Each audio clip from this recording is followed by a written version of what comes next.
श्रीमद्भागवती गाथा रहस्यार्थप्रकाशकं संशयोन्मूलनचिणं कृष्णं वन्दे जगद्गुरुम्। श्रीमद्भागवती गाथा रहस्यार्थप्रकाशकं संशयोन्मूलनचरणं कृष्णं वन्दे जगद्गुरुं। सर्ववेदार्थतत्त्वज्ञं वेदार्थप्रतिपादकं पुराणसारसर्वज्ञं कृष्णं वन्दे जगद्गुरुम्। ओम अस्मद्गुरुभ्यो नमः। ఉదయం మనం 290వ పద్యం యొక్క తాత్పర్యం చెప్పుకుంటూ ఉన్నాం. ధైర్య సంపదలో రాక్షస శ్రేష్ఠుడు బలి వంటివాడు అనేది ఉదయం చెప్పుకున్నాం. విష్ణు భక్తిలో ప్రహ్లాదుని వంటి వాడు అని చెబుతున్నారు. మనకు భక్తుల లిస్టు చెప్పేటప్పుడు ప్రహ్లాద, నారద, పరాశర, ముందు ప్రహ్లాదుడి పేరు చెబుతారు. నారదుడి ఉపదేశం వల్లే ప్రహ్లాదుడు పొందినప్పటికీ ముందు ప్రహ్లాదుడి పేరు తర్వాతే నారదుడి పేరు వస్తుంది. ఆయన విష్ణు భక్తి అలాంటిది అనడానికి యతీంద్రుల వారు ఒక ఉదాహరణ చెప్పారు. లక్ష్మణ యతీంద్రుల వారు ఏమిటంటే స్వామి హిరణ్యకశిపుణ్ణి సంహరించిన తర్వాత ప్రహ్లాదుణ్ణి క్షమించమని అడిగాడట. ఇంకే అవతారంలో అవతారమూర్తి భక్తుణ్ణి క్షమించమని అడిగినటువంటి కేసు లేదట. ఏమని అంటే లేట్ చేశానే, నీకు చాలా ఇబ్బంది పెట్టినట్టున్నాను అని. అంటే భక్త పరాధీనుడు అంటే ఆ భక్తికి ఎలా వశమై ఉంటాడు అన్నదానికి స్వామి క్షమాపణ చెప్పడం ఏంటండి? తల్లిదండ్రులకి చెప్పాడు. వసుదేవుడు దేవకీ వసుదేవులకి ఇంకెవరైనా పిల్లవాడై ఉంటే ఎప్పుడో మిమ్మల్ని చెర నుండి విడిపించేవాడు నేను కాబట్టి నేళ్లు పట్టింది, నన్ను క్షమించవలసిందని తల్లిదండ్రుల్ని క్షమాపణ వేడుకున్నాడు కృష్ణుడు. కానీ అది తల్లిదండ్రుల్ని. కానీ భక్తుణ్ణి వేడుకోవటం అనేటువంటిది ఇంకా ఏ అవతారంలోనూ ఎక్కడా జరగలేదు. అంటే ఎంతటి భక్తుడై ఉంటాడు ప్రహ్లాదుడు.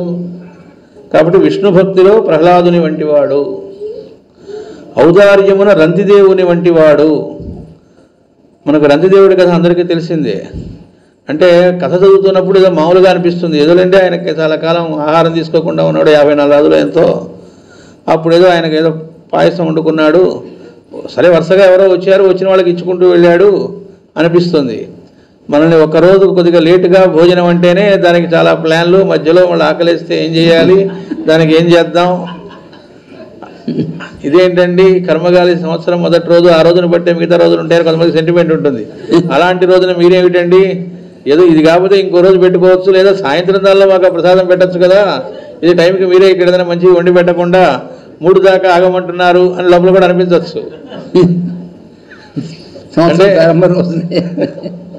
అంటే అక్కడది కేవలం ఒక అన్నప్రసాదమో ఇంకోటో అని కాదు, దాని యొక్క విశిష్టత, దాని పవిత్రత అంతా ఇంత కాదు.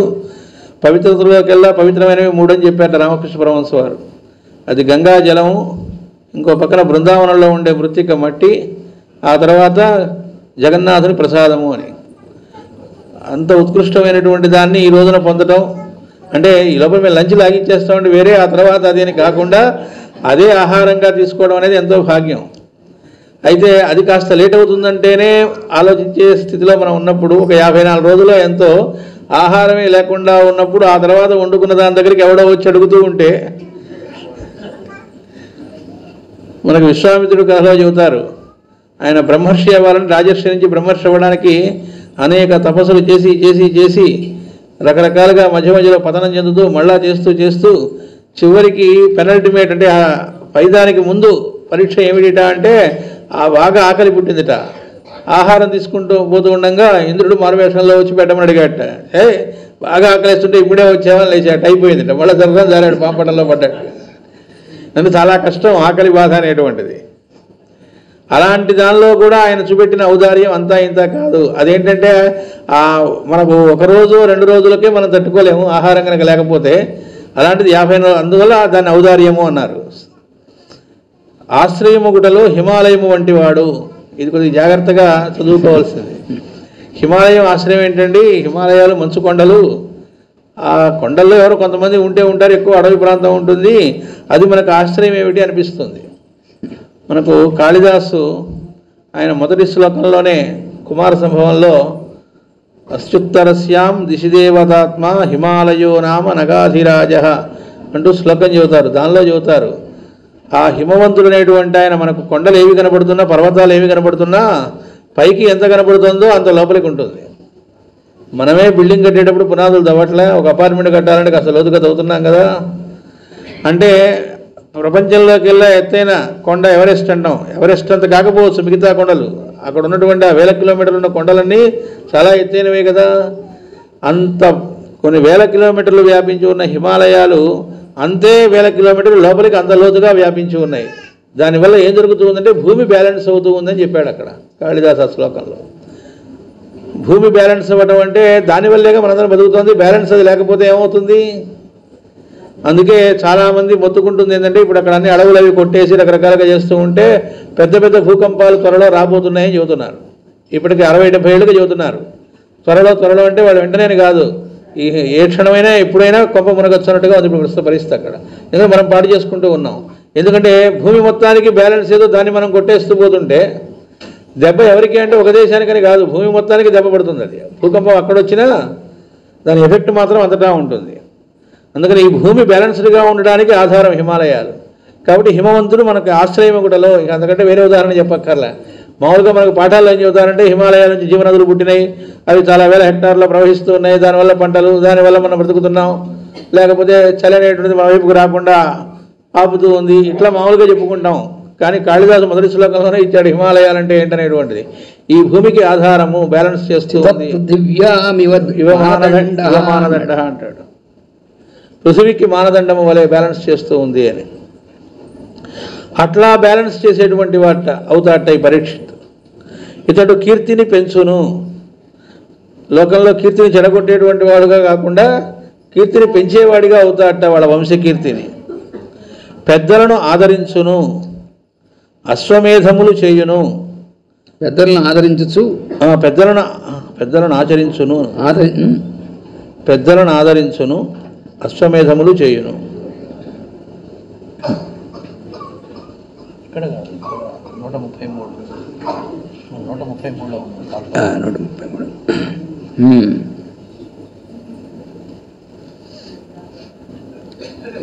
గొప్పవారైన బిడ్డలను గనును, దుష్టులను దండించును, అభిమానమే ధనముగా జీవించును. అభిమానమే అనగానే మళ్ళీ మనం అనుకునే అభిమానాలు కాదు అది. నేను ఏ మాట పడనండి, అభిమానవంతుడండి, అది కాదు ఇక్కడ చెబుతోంది. ఆ రకమైన అభిమానం కాదు ఇక్కడ చెప్పింది. అంటే మానము అంటే మర్యాద అని అర్థం. ఇక్కడ అభిమానము అంటే అర్థం ఏంటంటే తన మర్యాద, తన హద్దుల్లో తాను ఉంటాడు, ఆ హద్దు దాటకుండా ప్రవర్తిస్తాడు, దాంతోపాటు ఇతరులు కూడా ఆటోమేటిక్గా హద్దులో పెట్టగలుగుతాడు. అంటే మాస్టర్ గారు చెప్పారు, అవతలవాడు మనం ఒకవేళ లైన్లో పెట్టాలంటే, పద్ధతిలో పెట్టాలనుకుంటే ఠాటుడని చాలా అరవటం, క్లాస్ పీకటం చేస్తూ ఉంటాడట. కానీ ఆ అసలైన మహనీయులు ఏం చేస్తారంటే వాళ్ళు మౌనంగా ఉండి వాళ్ళని మారుస్తారు. అసలైన పవర్ దేనిలో ఉందంటే మౌనంలోనే ఉంది. మౌనంగా ఉంటే ఎలా మారుతాడంటే వీళ్ళ ఆచరణ ద్వారా, వీళ్ళు సంకల్పిస్తే, వీళ్ళు మౌనంగా ఉండటం ద్వారా అవతల వాడిలో నోటితో చెప్పకుండానే వాడికి కలిగించేటి చేయగలరు. ఇక్కడ అభిమానవంతుడు అన్నప్పుడు ఇంకోటి కూడా ఏంటంటే తాను ఎప్పుడూ కూడా ఏ రకంగానూ రాజీ పట్టం ఉండదు అని అర్థం. ధర్మం విషయంలో ఎక్కడ రాజీ పడకుండా ఉంటాడు అని అర్థం అన్నమాట. ఇక్కడ బ్రాకెట్లో మాస్టర్ గారు రంతిదేవుడు గురించి, రంతిదేవుడు తపస్సు చేయుచుండగా వాని ఔదార్యమును దేవతలు పరీక్షించిరి, పరీక్షలో అతడు నెగ్గెను. ఈతని చరిత్రము నవమస్కంధమున 642వ పద్యము నుండి 652వ పద్యము వరకును గలదు. ఇతడు చంద్రవంశపు రాజు. భాగవతంలో నవమస్కంధంలో ఆయన గురించిన ప్రసక్తి కూడా మనకు చెప్పడం జరిగింది అని ఇస్తున్నారు. దీని రహస్య ప్రకాశం.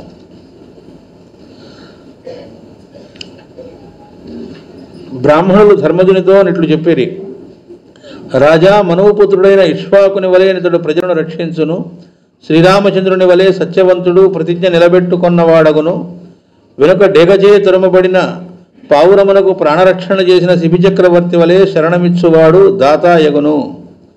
అంటే కథ మామూలుగా మనం చాలా చిన్న పిల్లలప్పుడే క్లాసుల్లో ఈ పాఠం చెబుతూ ఉంటారు. మనం కూడా అదే పిల్లల కోసం చెప్పే కథలాగా చెప్పేసుకుంటూ ఉంటాం. ఆ వచ్చినటువంటి ఆ డేగకి ఎట్టి పరిస్థితుల్లో పావురాన్ని ఇవ్వను అని చెప్పినప్పుడు, సరే అట్లయితే దాని బరువుతో సమానంగా తూగేటువంటి మాంసం నీ దేహంలో నుంచి ఇవ్వు అన్నప్పుడు ఆయన దానికి అంగీకరించి, ఏది జీవించి ఉండగా మనలో నుంచి మాంసం కోయటం అంటే చచ్చిపోయిన కళేబరం కాదు. ఆయన ఏం చేశాడో తెలిసినా తన భార్యని పిలిచాడు. భార్యకి కత్తి చేతికి ఇచ్చి నరకమన్నాడు. ఎవరో సర్వెంట్కి కాదు, భార్యని నరకమని చెప్పాడు.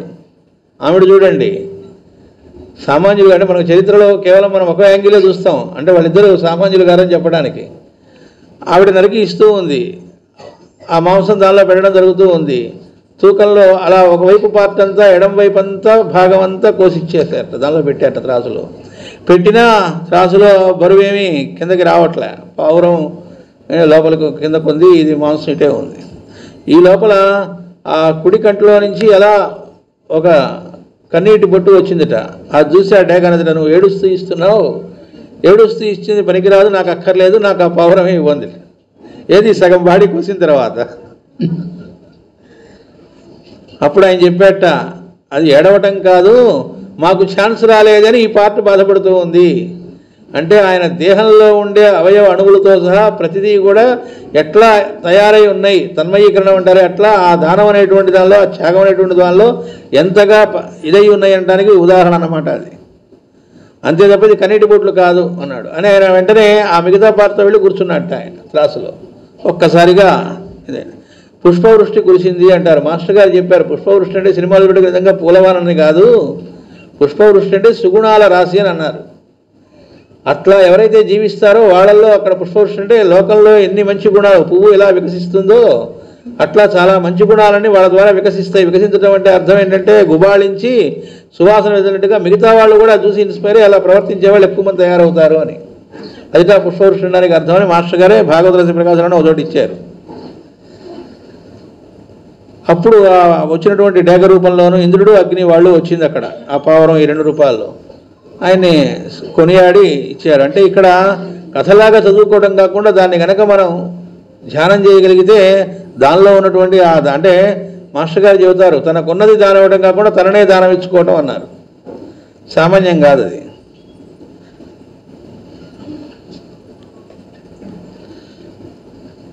అట్లాంటి శరణమిచ్చువాడు దాత అవుతాడు అని ఇక్కడ 2 జరిగినాయి. అవతల వాళ్ళకి ప్రొటెక్షన్ ఇవ్వడం కోసం, ఏది మనిషికి కాదు, ఒక పావురానికి తన రాజ్యంలో ఉండే ప్రాణులు కూడా కరెక్ట్గా హాయిగా ఉన్నాయా లేదో చూసుకునేవాట ఆయన. మనం లోకంలో మనుషులు సరిగ్గా చూసుకోలేని స్థితిలో ఉంటే, మనుషులనే కాకుండా మిగతా జీవజాలాన్ని కూడా పద్ధతిగా చూసుకునే స్థితిలో ఉన్నాడు ఆయన శరణ ఇవ్వటంలో, రక్షణ ఇవ్వటంలో. ఇంకో పక్కన దాత, అలా ఉంటాడు పరీక్షిత్తు కూడా అని చెబుతున్నారు. దుష్యంతుని కొడుకైన భరతుని వలె రాజవంశములను స్థిరము చేయును, యజ్ఞము చేయువారిలో కీర్తనీయుడగును. ఇక్కడ కీర్తనీయుడు అంటే అర్థం కీర్తించటము అంటే ఆయన్ని చూసి ఇదిగో ఇట్లా ఉండాలి అని మిగతా వాళ్ళు ఎగ్జాంపుల్ లాగా తీసుకునేట్లుగా అవుతాడు అని.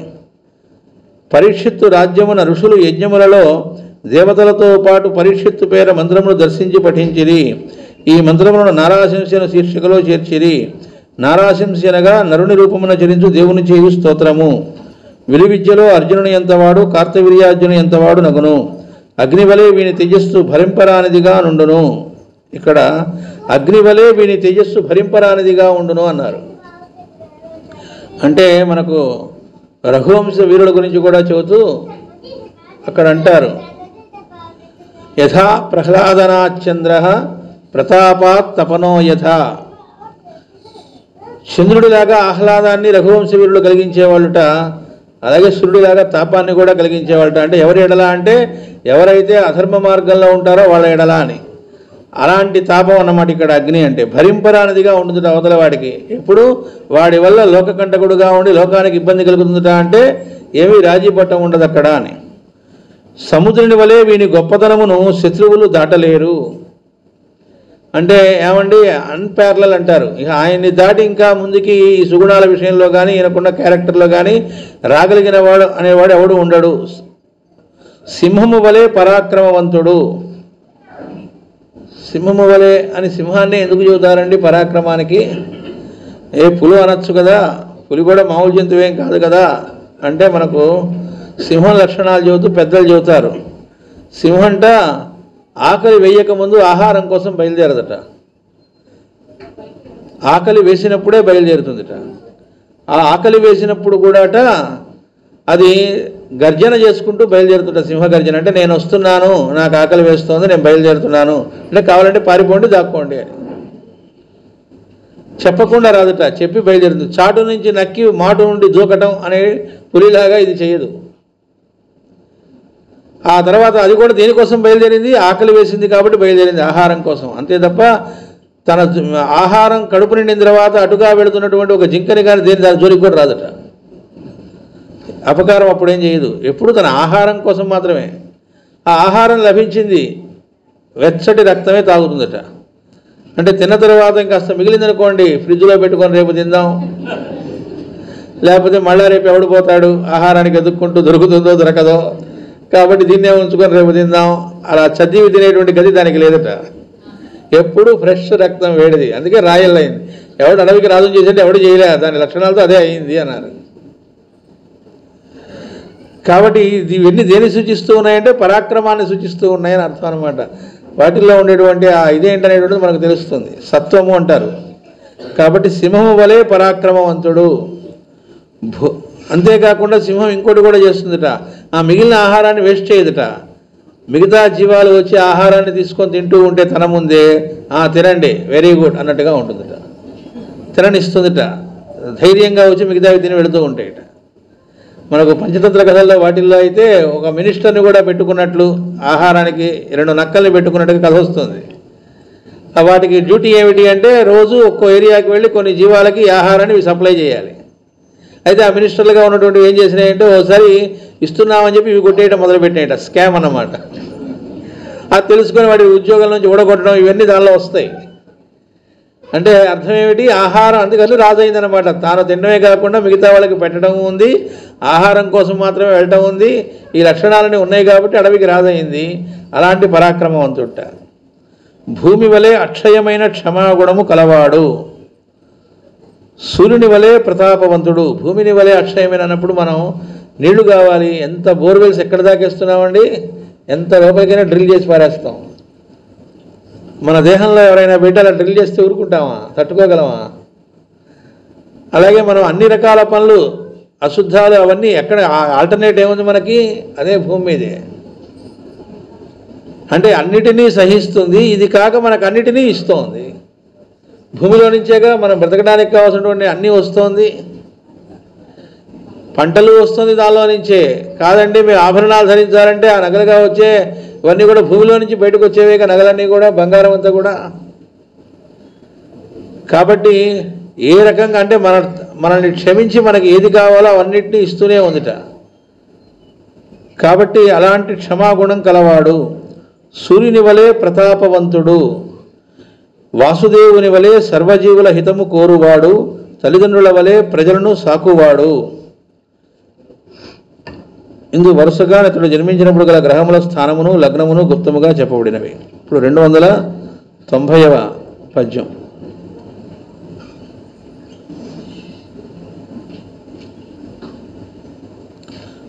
అయిపోయింది. 90 మీరు చదివారా? చదివారు. అదే ఎక్స్ప్లెనేషన్ కావాలి. ఎక్స్ప్లెనేషన్ కూడా మనం 290ది తాత్పర్యంలో చెప్పుకున్నాం. ఇక్కడ రహస్య ప్రకాశంలో ఇతడు సమదర్శనమున బ్రహ్మవలను, ప్రసన్నత యందు శివుని వలెను. ఇందాక మాస్టర్ గారు బ్రహ్మవలను అంటే ఏంటో చెప్పారు. బ్రహ్మ ప్రకృతిలో అందరి జీవరాశులను ఆయనే సృష్టిస్తున్నాడు. లోకంలో మనం ఒక సీతాకోక చిలుకను చూస్తే ఒక సీతాకోక చిలుక మీద ఉన్న డిజైన్కి ఇంకో సీతాకోక చిలుక డిజైన్ ఒకటే ఉండదుట. అంటే అర్థం ఏంటి? అంత పట్టించుకొని ప్రతిదాన్ని అంత కేర్ తీసుకొని ఆయన సృష్టిస్తున్నాడు. బ్రహ్మ సృష్టి అనేటువంటిది సృష్టింపబడ్డాక మనం చూసి ఓహో అని అద్భుతం అనుకోవటమే తప్ప ముందుగా ఊహించలేము. అంటే ఆయన చేసే వర్క్ అంత ఇదిగా చేస్తున్నాడు. అంటే శరణాగతి చెందినవాడు ఎలా ఉంటాడంటానికి పరమాత్మగా చూస్తూ ఈ సృష్టిని చేస్తూ ఆయన ఈ రూపంలో ఉంది కూడా పరమాత్మ, బ్రహ్మ గడిగిన పాదం అంటే అర్థం అది. చేస్తున్నాడు కనుక ఎలా ఉంటుంది అంటే అంత శ్రద్ధగా ఉంటుందట. అయ్యా మర్చిపోయాడండి కొద్దిగా అట్లా ఇట్లా అలా ఉండదు. ముందుగా ఎవరూ ఊహించలేంట ఎన్ని రకాల పూలు ఉన్నాయి, ఆ పూలల్లో వెళ్ళి చూస్తే ఎంత సున్నితమైనటువంటి మడతలు ఉంటాయి, వాటిల్లో ఎన్ని రకాల కలర్స్ ఉంటుంటాయి. అంటే అవన్నీ ఆటోమేటిక్గా రావుగా అలా వచ్చేటట్లుగా చేయటం వెనుక ఆయన తపస్సు ఎంతో ఉంది. కాబట్టి ఆ బ్రహ్మ వలె అంటల్లో అర్థం సమదర్శనము అంటే సమ్యక్ దర్శనం. సమదర్శనం అంటే అంత సమానం అని మనం అనుకునే ఏ యాంగిల్ కాదు. ఇక్కడ ఉన్న అంతా సమానులే అంటూ ఉంటారు, మాటల్లోనే అంటాం. అలా కాదు, అక్కడ వేటికి ఎలా చేస్తే హితవో అట్లా సృష్టించాట. నెక్స్ట్ ప్రసన్నత యందు శివుని వలను. ఎందుకని పరమ దుర్మార్గుల రాక్షసులను కూడా ఆయన కరుణిస్తూనే ఉంటాడు. వాడు ఎవరి నెత్తిని చేపెట్టాలి అని వాడు కోరినా కూడా ఓకే అన్నాడు. పాపం చివరికి ఆయన నెత్తినే పెట్టబోయాడు, అది వేరే సంగతి. అంటే అందుకే ఆయన ఏమంటారు, పాపం పాపం అని కాదు, మరీ భక్త సులభుడు ఆయన, భోళాశంకరుడు, ఏదడిగినా ఇచ్చేస్తాడు, చాలా తొందరగా ఇస్తాడు అని. అందులో ప్రసన్నత యందు శివుని వలెను, మనోహర గుణములందు విష్ణువుని వలెను. ఇక్కడ మనోహర గుణములంటే మనస్సును హరించే గుణాలు. అంటే విష్ణువు ఏం చేస్తూ ఉంటాడు, ఉదయం చెప్పారు కదా, మనస్సు ఉన్నంతకాలం చికాకే. ఆ మనస్సును హరించటం అంతకంటే కావాల్సింది ఏముంటుంది అంటే మనం లేకుండా ఆయనే మన చిత్తంగా అయ్యేట్టుగా చేయటం. విష్ణు చిత్తుడు అంటారు కదా, విష్ణువే చిత్తముగా కలవాడు అన్నారు మాస్టర్ గారు, విష్ణుని ఎందు చిత్తము కాదు అని. కాబట్టి అలా విష్ణువు వలెను, ధర్మవర్తనమున యయాతి వలెను, ధైర్యమున బలిచక్రవర్తి వలెను, విష్ణు భక్తి యందు ప్రహ్లాదుని వలెను, దానగుణమున నందిదేవుని వలెను, ఆశ్రయమిచ్చుట యందు హిమవంతుని వలెను వర్తించునని కీర్తింపబడి పెద్దలను ఆదరించుచు అశ్వమేధమును చేయును. కొడుకులు గొప్పవారగుదురు, దుష్టులను దండించును, నీ మనుమనికి అభిమానం ఎక్కువ. 291వ పద్యం.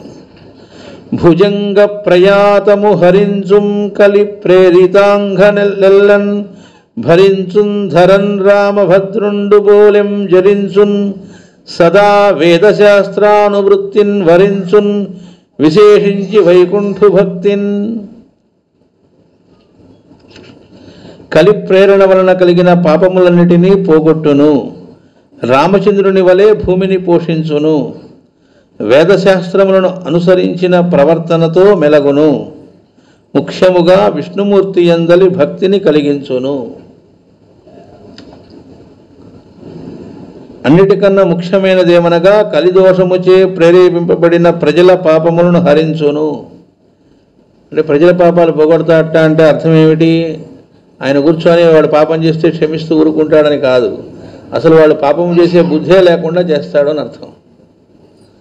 మనకి రఘువంశరాజుల గురించి కూడా చెబుతూ, ఎవడైనా ఎక్కడైనా ఒక తప్పు చేద్దామని వాడు మనసులో అనుకుంటే రఘుమహారాజుకు తెలిసిపోయేదట, అక్కడే రెక్టిఫై చేసేవాడట. వాడు తప్పు చేసి తర్వాత పట్టుకొని ఇంట్రాగేషన్ చేసి ప్రూఫ్ చూపెట్టి కోర్టులో, ఈ లోపల వాడికేమో మంచి విఐపి ట్రీట్మెంట్ అంతా హోటల్లో అదే అంటారు దానిలో ఇస్తూ జైల్లో, ఇదంతా కాదు. వాడు మనస్సులో తప్పు చేద్దామని భావన వస్తే చాలట తెలిసిపోతుందిట. మరి దొంగతనాలు ఇలాంటివండి అంటే డిక్షనరీలో మాత్రమే ఉండేవిట వాళ్ళకి. అంటే దాన్ని బట్టి ఓహో దొంగతనం ఒకటి ఉంటుందని తెలుసుకునేవాట ప్రజలు డిక్షనరీలో. ఎందుకని అంటే ఎక్కడ దొంగతనాలనే ఉండేవి కాదట. అంటే అర్థం దొంగలు ఎందుకు లేరు అంటే అందరికీ పుష్కలత్వం హాయిగా ఉంటున్నప్పుడు అసలు దొంగతనం చేయాలనే బుద్ధి ఎక్కడ పుడుతుంది, అది ఆలోచించు. అంటే దొంగలు అంటే భయపడి దొంగతనం చేయకపోవడం కాదు, ఎవరికి అవసరం లేదు. ఇప్పుడు ఒకటి దొంగతనం చేస్తున్నాడు కొట్టేస్తున్నాడు అంటే ఆ కకృతి ఆ బుద్ధి వస్తోంది, అది లేదప్పుడు. అంటే అర్థం ఏమిటి, పాప బుద్ధి లేదు అసలు. ఎందుకు లేదంటే అందరికీ సమృద్ధి ఉంది, అంతేకాదు ఓన్లీ సమృద్ధి ఉండడమే కాదు, సమృద్ధి ఉన్నా దొంగ బుద్ధి లేకుండా ఉండడం అనేటువంటిది. మేము చూస్తున్నాం, కాలేజీలో పనిచేస్తున్న చోట హాస్టల్స్లో పెద్ద పెద్ద లక్షల రూపాయల ఫీజులు కట్టి పిల్లలు చేరతారు. తల్లిదండ్రులు కూడా లక్షల శాలరీస్ లేకపోతే మంచి ఆదాయాలు ఉంటూ ఉంటాయి. వీడు అక్కడికి వచ్చి మిగతా వస్తువులు కొట్టేస్తుంటాడు పిల్లలవి.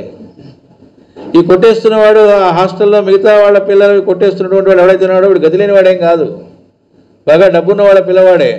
అంటే దీనికి డబ్బు లేకపోవడం కాదు, అది దొంగ బుద్ధి అనే లక్షణం, సంస్కారంగా వస్తుంది అది. మాస్టర్ గారు చెబుతారు, చిన్నపిల్లలు ఆడుకోవడానికి వెళుతున్నప్పుడు కొంతమంది పక్కింటికి వెళ్ళి వస్తువులు పట్టుకొస్తారట. తీసుకొస్తే వాళ్ళమ్మ మా నాయనే అని మెచ్చుకుంటుందట. అంటే ఏంటి, ఆవిడ లక్షణమే వాడికి వచ్చింది. అంటే చూడండి మనవాడు ఎలా తెచ్చాడో, తండ్రి బుద్ధి కలిగి తప్పమ్మ అలా తేగూడదు, తీసుకెళ్ళి వాళ్ళ వస్తువులు వాళ్ళకి ఇచ్చి వస్తూ ఉంటాడు. అంటే పువ్వు పుట్టగానే అన్నట్టుగా లక్షణాలన్నీ తెలిసిపోతూ ఉంటాయి. అయితే అలాంటి లక్షణాలు కూడా లేకుండా తయారయ్యారు ప్రజలు ఆయన పరిపాలనలో. అంటే కలి అనేటువంటిది సోకకుండా ఉండగలిగారు. మనకు తర్వాత వస్తుంది కలి ఉండేటువంటి ప్రదేశాలు ఏమిటి అనేది. ఆ ప్రదేశాల్లో వాటిల్లో చెప్పిన దానిలో ఒకటి ఏంటంటే ధనము మీద వ్యామోహము, బంగారం కావచ్చు దేని మీద వ్యామోహం అని ఉంటుంది. అది లేకుండా రాజు ఎలా చేయగలడండి? ఇండివిజువల్గా ఉండే ప్రజల విషయంలో తనకి వ్యామోహం లేకుండా ఉండగలడేమో, కానీ ప్రజలు కూడా అలా ఉండేట్టుగా చేయాలిట అంటే ఆయన ఏ స్థాయి వాడై ఉండాలి? ఇదిగో అట్లాంటి వాట పరీక్షిత్తు. రామచంద్రుని వలె భూమిని పోషించును. ఈ రోజుకి రామరాజ్యం అనే పిలుస్తున్నాగా. రామరాజ్యం కావాలి, రామరాజ్యం కావాలి. మాస్టర్ గారు చెప్పారు, రామరాజ్యం అంటే అర్థం ఏమిటి అంటే రాముడికి టెంపుల్ కట్టడం అనో, లేకపోతే దీన్ని బట్టి రామరాజ్యం అని కాదు. మంచిదే టెంపుల్స్ కట్టుకోవడం, రాముడిని ఆరాధించడం, అవి తప్పని కాదు. రామరాజ్యము అంటే అందరిలో పరమాత్మని చూడటము అని అర్థం. ఎందుకని? రాముడు చేసింది ఏమిటి? ఆరాధనం చేసేట లోకాన్ని. ఆయన రాజ్యాన్ని పరిపాలించడం అంటే అర్థం ఏమిటంటే, మనకు ఉత్తరరామచరితం అనేటువంటి నాటకంలో భవభూతి మహాకవి చెబుతాడు, రామచంద్రుడు చెప్పినటువంటి ప్రతిజ్ఞ ఆయన చేసింది ఏమిటంటే, స్నేహం దయాంచ సౌఖ్యంచ యదివా జానకీమపి ఆరాధనాయ లోకస్య ముంచతో నాస్తిమే వ్యథ అంటాడు రాముడు. లోకాన్ని ఆరాధించడం కోసం ఆయన ఆరాధనగా తీసుకున్నాడు. లోకాన్ని ఆరాధించడం అన్నది తప్ప నేను పరిపాలించడం అనే మాట వాడాలి రాముడు. అంటే లోకాన్నే ఆయన ఆరాధించడం, పూజ్యం ఎంతో ఆరాధనాభావంతో చేసేట పరిపాలన. ఈ ఆరాధించడం కోసం అవసరమైతే స్నేహం దయాంచ సౌఖ్యంచ, స్నేహాన్ని వదిలిపెట్టాల్సి వస్తే వదిలిపెడతాను అన్నాడు. దయను వదిలిపెట్టి నిర్దయుడిని కావాల్సి వస్తే నిర్దయుడిగా మారతాను అన్నాడు. స్నేహం దయాంచ సౌఖ్యంచ, నా సొంత సుఖాలు నేను వదిలిపెట్టాలి, కంఫర్ట్స్ వదిలిపెట్టుకోవాల్సి వస్తుందిట, రెడీ అన్నాడు. యదివా జానకీమపి, జానకీదేవి సీతమ్మ తల్లిని కూడా వదిలిపెట్టాల్సి వచ్చినా సిద్ధం అన్నాడు. దేనికి ఇవన్నీ చెప్పింది అంటే ఆరాధనాయ లోకస్య, లోకాన్ని ఆరాధించటం కోసం. అందుకే ఆయన అంటాడు ఉత్తరరామచరితంలో, మాస్టర్ గారు మనకు ఉత్తరరామచరితం ఆయన చెప్పినవి కనుక వింటే ఆ కరుణరసం దానిలో తెలుస్తుంది. సీతాదేవిని అడవికి పంపిస్తాడు 2 చూలాలని. ఆ పంపించిన తర్వాత హనుమంతుడిని స్మరిస్తాడు. ఆహా, నీ భుజబలంతో అది వరకు అలా వెళ్ళి సీతమ్మ జాడ తెలుసుకొని వచ్చావు, ఆ తర్వాత మమ్మల్ని తీసుకొని లంకకి మోసుకొని వెళ్ళావు, అద్భుతంగా యుద్ధము చేశాడు.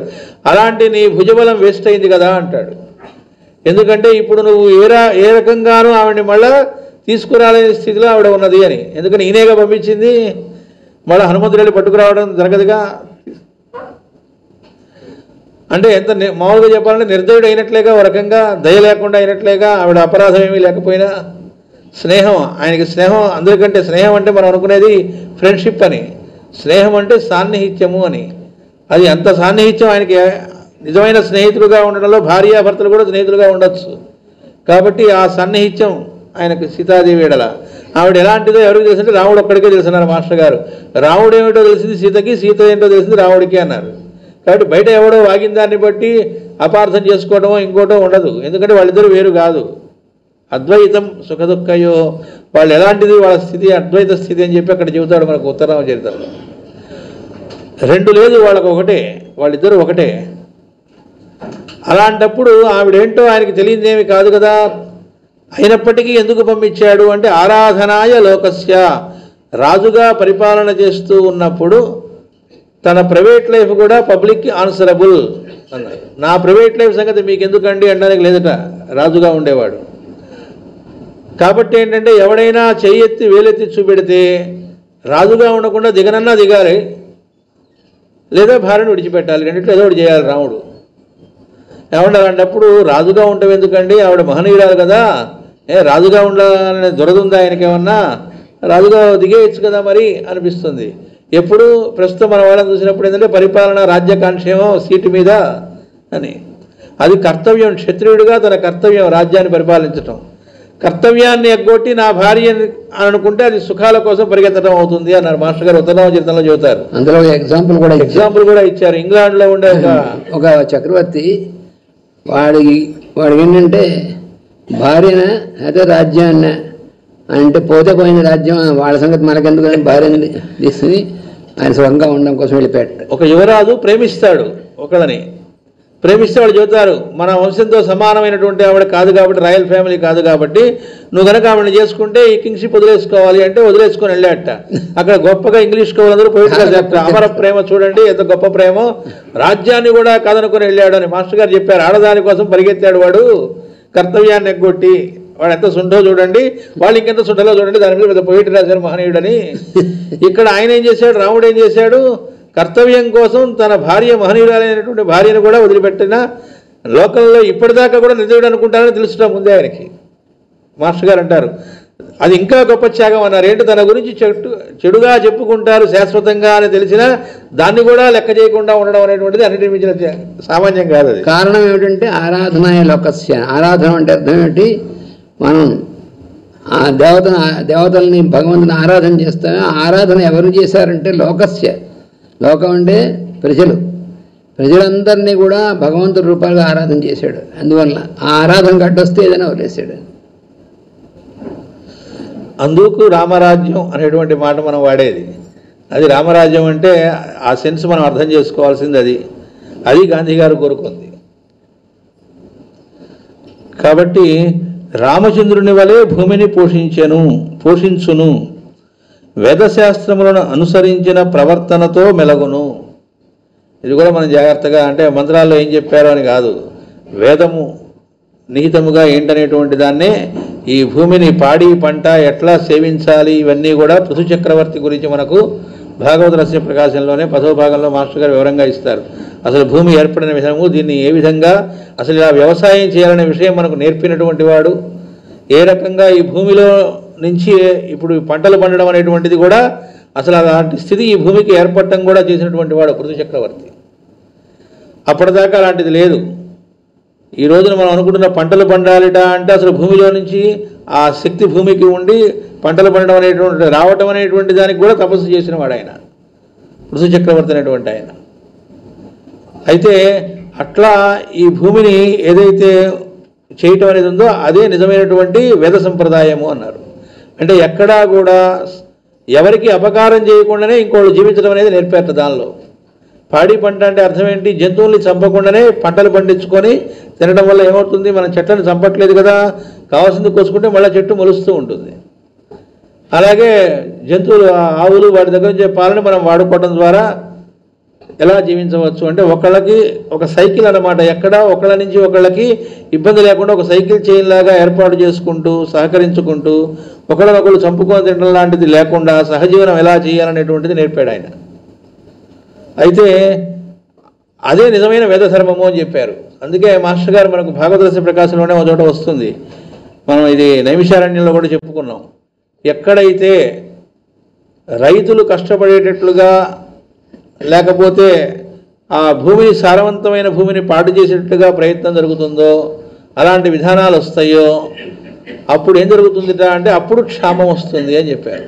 పంటలు పండటం తగ్గిపోతుంది అన్నారు. అంటే రావాల్సినంత ఇది రాదు అని చెప్పారు. అంటే ఎట్టి పరిస్థితుల్లో రైతుగా ఉండేటువంటి వాడు బాధపడేటట్టుగా జరగకూడదు. ఎందుకని, అతను పంట పండించడం వల్లే అందరం బ్రతుకుతున్నాం.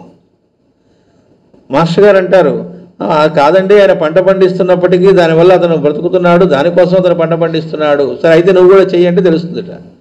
పూర్వం ఒకప్పుడు అందరూ కూడా కంపల్సరీగా భూమిని దున్నటం అనేటువంటిది ఉండేది అని చెప్పారు. మనకు ఉపనయన సంస్కృతి అని దానికి సంబంధంగా మాస్టర్ గారు ఇచ్చిన ఉపన్యాసం ఉంది. ఆ ఉపనయనము అంటే ఏంటి దాని గురించి చెబుతూ ఆ సందర్భంగా మాస్టర్ గారు చెప్పారు, 2 పనులు కంపల్సరీ చేయాలట ప్రతి వాళ్ళు. ఒకటి వెళ్ళి మిలిటరీలో పనిచేయాలి అంటే దేశ రక్షణ కోసం, ఇంకోటి భూమిని దున్నాలి. ప్రతి విద్యార్థి భూమిని దున్నడం అనేది చేయాలట. అలా ఎప్పుడైతే చేస్తాడో ఆ కష్టం ఏమిటి, దాని వాల్యూ ఏమిటి, దాని పవిత్రత ఏమిటి అన్నీ తెలుస్తాయి. ఆ తెలిసినటువంటి వాడు అన్నాన్ని వృధా చేయటం ఉండదు, మిస్యూజ్ చేయటం ఉండదు. అంతేకాకుండా మన ఇంట్లోనే చూడండి, ఎప్పుడైనా కూరగాయల మొక్కలో వేసుకొని పండిస్తున్నప్పుడు ఉండే తృప్తి కానీ ఆనందం కానీ అది పండించిన వాళ్ళకే తెలుస్తుంది. వాటిని బిడ్డల్లాగా సాగడం అనేది జరుగుతుంది. ఆ తృప్తి వేరుగా ఉంటుంది. అలా ఉన్నటువంటి వాడు పొరపాటు కూడా ఇంకోళ్ళకి హాని తలపెట్టే బుద్ధి రాదు. ఈ పనులు చేస్తున్నటువంటి వాళ్ళకి ఈ గార్డెనింగ్ వీటిల్లో ఏదో గార్డెనింగ్ అనుకుంటాం కాదు, ఇవి చేస్తున్నటువంటి వాళ్ళకి అంత సున్నితమైనటువంటి మనస్తత్వం కలిగి వీడి వల్ల లోకానికి ఇంకో అపకారం రాదు. ఇందుకోసమనే రవీంద్రనాథ్ ఠాగూర్ ఆయన ఓపెన్ ఎయిర్ స్కూల్ అని పెట్టి చాలామంది ఏమనుకుంటారంటే ఆ చెట్ల కింద పాఠాలు చెప్పారు. కాదు, జాగ్రత్తగా మనం జాగ్రత్త చదువుకుంటే తెలుస్తుంది. ఆయన పెట్టినటువంటి వ్యవస్థ ఏమిటంటే వేద సంప్రదాయాన్ని మళ్ళీ అలవాటు చేయడానికి పెట్టాడు ఆయన. అందులో ఉండే స్టూడెంట్స్ అందరూ కూడా వాళ్ళకి రోజు పాఠాలు ఎప్పుడు జరిగేవిట అంటే ఉదయం పూట తెల్లవారుజామున ఉదయాన్నే 5:30 అప్పటికల్లా క్లాసెస్ స్టార్ట్ అట. వామ్మ, అప్పుడు పాఠాలు ఏంటండి, అసలు టైం 7 రోజులు పెట్టుకుంటేనే మనకు పొద్దున లేవడానికి అవుతుంది. ఉదయం 8 క్లోజ్ ఆ రోజు పాఠాలు. ఇప్పుడు పిల్లలు వింటే ఏమో ఆనందపడతారు, మాకు మళ్ళీ అది పెట్టండి అని. ఎందుకంటే ఇప్పుడు ఉదయం 8 నుంచి రాత్రి 8 దాకా, అప్పుడు ఉదయం 5 ఎప్పుడో మొదలు పెడితే 8 క్లోజ్ట. ఇదేదో బాగుందండి. ఆ పాఠం కూడా ఏమిటి, పాఠం అయిన తర్వాత ఆ 8 తర్వాత వాళ్ళు చేయాల్సిన పని ఏమిటి అంటే అందరూ కలిసి గార్డెనింగ్ చేస్తారట. ఆ మొక్కలు వాటి సంగతి చూడటం. అంతకుముందు చేసినటువంటి వస్తాయి కదా, అవి కోసుకొని అందరూ కలిసి వంట చేసుకుంటారట. కుక్ వేరే ఉండరు, వాళ్ళే గార్డెనింగ్, వాళ్ళే వంట చేసుకోవటం, చేసుకున్న దాన్ని తినటం. అందుకు ఇంకా మిగతాదంతా ఇదంతా విద్య కాదనుకుంటాం మనం. అందువల్ల ఇప్పుడు ఏం చేస్తున్నాం, మాస్టర్ గారు చెప్పారు, ఒక్క దానిలోనే వాడిని కాన్సన్ట్రేట్ చేస్తున్నట్ట. ఎంతసేపటికి నీకు ర్యాంక్ ఎంత రావాలో గుర్తుపెట్టుకు, ఇది ర్యాంకు, ఆ తర్వాత ఇది, తర్వాత నీటు, తర్వాత లేదా ఇది బీటెక్, తర్వాత గేటు, ఎంసెట్లు, అయిన తర్వాత అమెరికా. ముందే వాడికి మొత్తం ఒక షెడ్యూల్ లైఫ్కి ఇచ్చేస్తా అంటే గుజిబండ నెత్తినేసినట్టుగా. ఆ పిల్లవాడిని ఎక్కడైనా గురు పూజలు జరుగుతున్నా, ఎక్కడ జరుగుతున్నా, మీ పిల్లవాడు అంటే మా వాడు 10th అండి. ఓ 10th అంటే అదే ఇంటారండి, ఏదో అంటరాని వాళ్ళలాగా వాడిని అక్కడ వదిలేసేవాడు. వాడు అన్నిటికీ ఇదని. తర్వాత వాడికి ఇంట్లో కూడా ఏ పనులు చెప్పరు, ఎందుకంటే వాడు చదువుకుంటే చాలు. దాంతో ఏమవుతుంది, మాస్టర్ గారు చెప్పారు, వాడు మొత్తం వాడు చదువు అంతా అయిపోయేటప్పటికి ఎలా తయారవుతాడట అంటే మొత్తం ఊసురో అని ఇట్లా అయిపోయినట్టుగా ఉంటుంది. వాడి జ్ఞానం ఏమాత్రం ఉండదు. ఒక షాక్ కొట్టినటువంటి వాడి మొహం ఎలా ఉంటుందో అలా ఉంటుందని చెప్పారు మాస్టర్ గారు. ఏమిటి అంటే వాడికి ఏమీ తెలియదు, ఎలా ప్రవర్తించాలో తెలియదు. వెళ్ళి పుచ్చు లేకుండా వంకాయలో ఇంకోటి ఎరుకు రమ్మంటే వాడికి ఏం తెలియదు. వాడు టోపీ పెడితే పెట్టించుకోవడమే ఉంటుంది, ప్రవర్తన ఏమీ తెలియదు. లక్షల శాలరీలు వస్తూ ఉంటాయి, వీడు టక్కన పెళ్లి చేసి పారేస్తారు. ఆ ప్రవర్తన తెలియని అమ్మాయి, ప్రవర్తన తెలియని అబ్బాయి, విడాకులు. లేదా వెనక నుంచి వీళ్ళకి పెద్ద ప్రవర్తనలు ఏడుచుంటే వీళ్ళు ఇక్కడి నుంచి డైరెక్షన్ ఫోన్లలో, దాన్ని బట్టి ఆ అమ్మాయి వాళ్ళ అమ్మ ఇచ్చిన డైరెక్షన్, నాన్న ఇచ్చిన డైరెక్షన్ అక్కడి నుంచి కాపురం చేయిస్తూ ఉంటారు. అందరికీ తెలిసినవే ఇవన్నీ. చవట వాజమ్మల్లాగా తయారు చేయండి. వాడికి డిగ్రీలోకి వచ్చిన తర్వాత కూడా బీటెక్ చదువుతున్నా నోట్లో పెడుతూ ఉంటారట. ఎందుకంటే వాడు వాడి పిల్ల చదువుకుంటూ ఉండాలి అని తల్లి పక్క నుంచి నోట్లో పెడుతూ ఉంటుంది. వాడు పరీక్ష సెంటర్కి వెళ్తే ఆ రూమ్లోకి కూడా వీడిని తీసుకెళ్ళండి. వాడికి ఏ పని చేత కాకుండా చవట వాజమ్మ, చవట అని చెప్పారు మాస్టర్ గారు, అదే పదం వాడారు. దానిలో ఒక చవటలాగా తయారు చేస్తున్నాను, తప్పు చేస్తున్నారని చెప్పారు. వాడికి కేవలం ఒక్కదానిలోనేమో 100%గా తయారు చేసి మిగతా 99లో పనికి మాలవాడిగా చేస్తున్నారని చెప్పారు. అదంతా విద్య కాదనుకుంటున్నాం. మాస్టర్ గారు చెప్పారు, ఇంట్లో ఒక బోల్టో నట్టో ఉడితోనో చిన్న ఎలక్ట్రిక్ పని వస్తానో దానికి ఎలక్ట్రీషియన్ రావాలి, వాడేవాడు రావాలని కాకుండా ఈ చేసుకోవడం కూడా చేత కానివాడు ఇంక దేనికి మనకు వస్తాడు అన్నారు.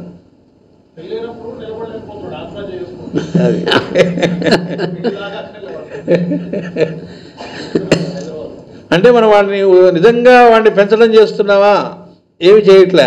మిగతా పొడుగు పెరగడం ఎలాగో పెరుగుతాడు, మనం పెంచక్కర్లే. అది అసలు నిజంగా పెంచడం అంటే ఏంటనేటువంటి దానిలో ఏంటి వీడి పాత్ర, తల్లిదండ్రుల పాత్ర అంటే ఏమీ ఉండట్లేదు, సున్నా.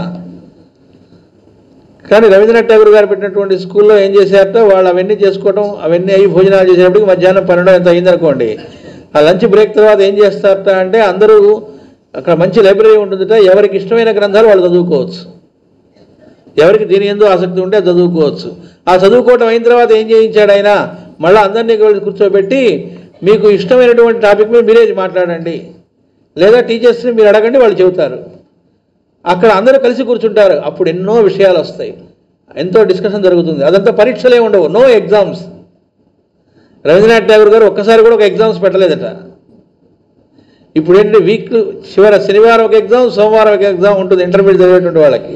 వాడు చదివే కాలేజీలో వస్తుందిట అంటే ఈ లోపల సిలబస్ అవ్వదు.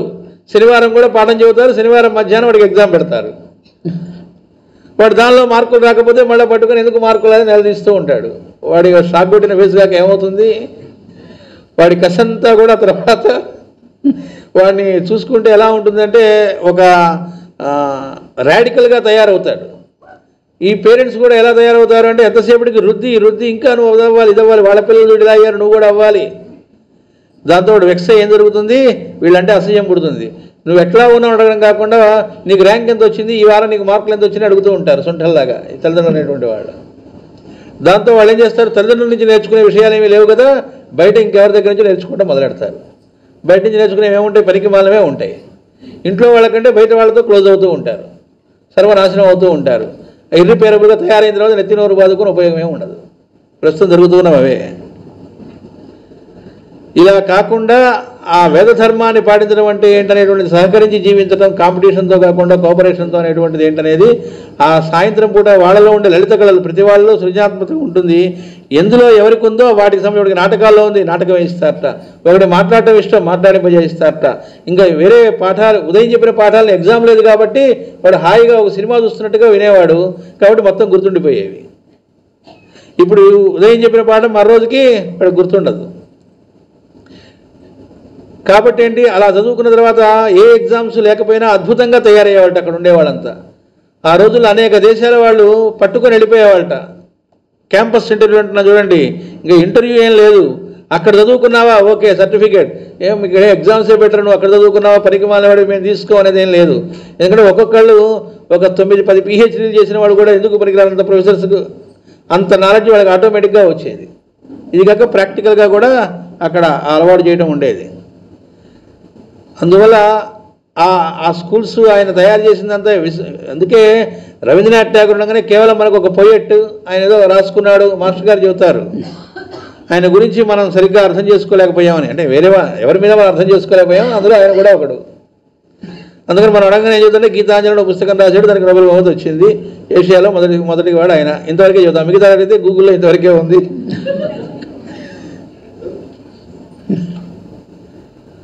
మాస్టర్ గారు చెప్పారు, సాధన అని ఒక గ్రంథం ఉంది ఆయన రాసింది, అది చదువుకుంటే తెలుస్తుంది మనకే అన్నారు. పతంజలి యోగ సూత్రాల్లో చెప్పారు ఆయన రాసిన ఆ గ్రంథాన్ని గురించి. ఆయన రచనలన్నీ కూడా చాలామందికి అవేవో తెలియక ఏం చేశారంటేట, గ్రామటికల్ మిస్టేక్స్ ఉన్నాయి ఈయన రాసినలో అని చెప్పి MA తెలుగు ఇంగ్లీష్ లిటరేచర్ వాళ్ళకి తప్పులుండే పారాగ్రాఫ్లు దిద్దడానికి అలవాటు చేయడానికి ఈయన పారాగ్రాఫ్లు ఇచ్చేవాళ్ళట. ఏది రవీంద్రనాథ్ ఠాగూర్వి.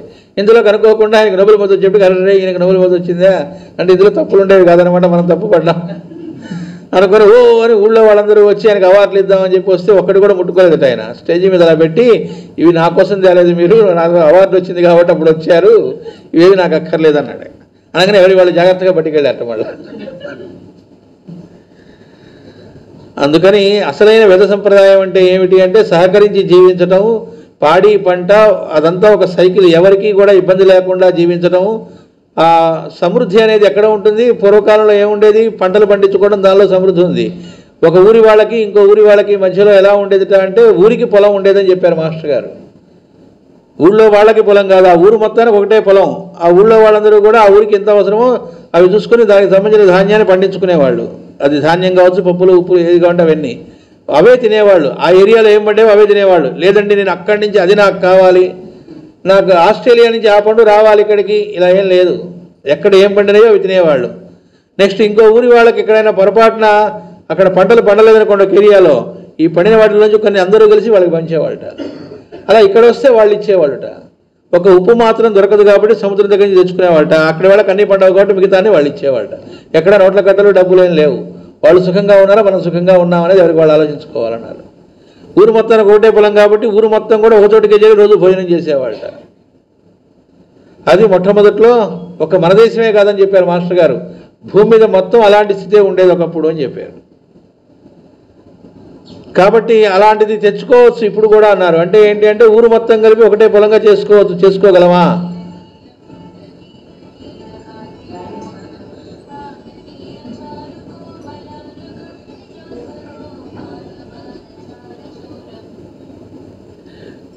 ఇప్పుడు కూడా రష్యాలో అటువంటి ఊరు వెళ్ళి మేము అక్కడ ఉండి వచ్చాం.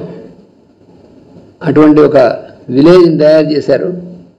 ఆ ఊళ్ళో ఉన్నటువంటి వాళ్ళందరికీ కలిపి ఒకటే పొలం, అందరూ కలిసి రోజు వర్క్ చేసి అందులో పండించుకుంటారు. వాళ్ళ ఆ విలేజ్లో ఉన్నటువంటి వాళ్ళకి కావాల్సిన ధాన్యాన్ని అందరూ కలిసి ఒకటే కిచెన్, ఎవరింట్లో వాళ్ళ కిచెన్ వేరే ఉండదు. అందరూ కలిసి ఒక చోట భోజనం చేస్తారు. అటువంటి విలేజ్లో మేము ఉండొచ్చాం, అటువంటి విలేజ్ చూసి వచ్చాం. ఎప్పుడు కూడా వాళ్ళు ఆనందంగా సుఖంగా సహకరించుకోవడంలో వాళ్ళు బాగుండి ఉంటారా? ఇప్పుడు ఎవరికి వాడు మెడలు కట్టుకొని ఒక పెద్ద మెడ పక్కనే గురి గుడిసే పెద్ద పెద్ద మెడలు కట్టుకుంటారు. బయట రోడ్లు ఏమో అధ్వానంగా ఉంటాయి, లేదా వాళ్ళే రోడ్లు వేసుకోవాలి. వేసుకున్నారు, మెడల్లో ఉన్నారు, హాయిగా ఉన్నారా? ఎవరు వాళ్ళ గుండెలో చేసుకుంటే ఖచ్చితంగా అదే మనకు తెలుస్తుంది. అది వేద సంప్రదాయం అంటే అని చెప్పారు. కాబట్టి ఇక్కడ అంత అర్థం ఉంది. ఆ వేదం అనే వేదశాస్త్రమును అనుసరించిన ప్రవర్తనతో మెలగును. ముఖ్యముగా విష్ణుమూర్తి యందలి భక్తిని కలిగించును. ఇక్కడ విష్ణుమూర్తి యందు భక్తి ఈనకుండా చెప్పట్లే, విష్ణుమూర్తి యందలి భక్తిని కలిగించును. తాను భక్తులు అవడం కాదు, మిగతా వాళ్ళుగా భక్తులుగా తయారవుతున్నట్టు. ఎందుకంటే ఈయన అయస్కాంతం అయినప్పుడు మిగతా వాళ్ళు కూడా అయస్కాంతం దగ్గరికి వచ్చినప్పుడు ఇనమ ముక్కలు కూడా అయస్కాంతం అయినట్టుగా అవుతారు అని దీని రహస్య ప్రకాశం. అన్నిటికన్నా ముఖ్యమైనది ఏమనగా కలిదోషముచే ప్రేరేపింపబడిన ప్రజల పాపమును హరించును, వేదశాస్త్రములను అనుసరించి జీవితము నడుపును. 292 వచనం.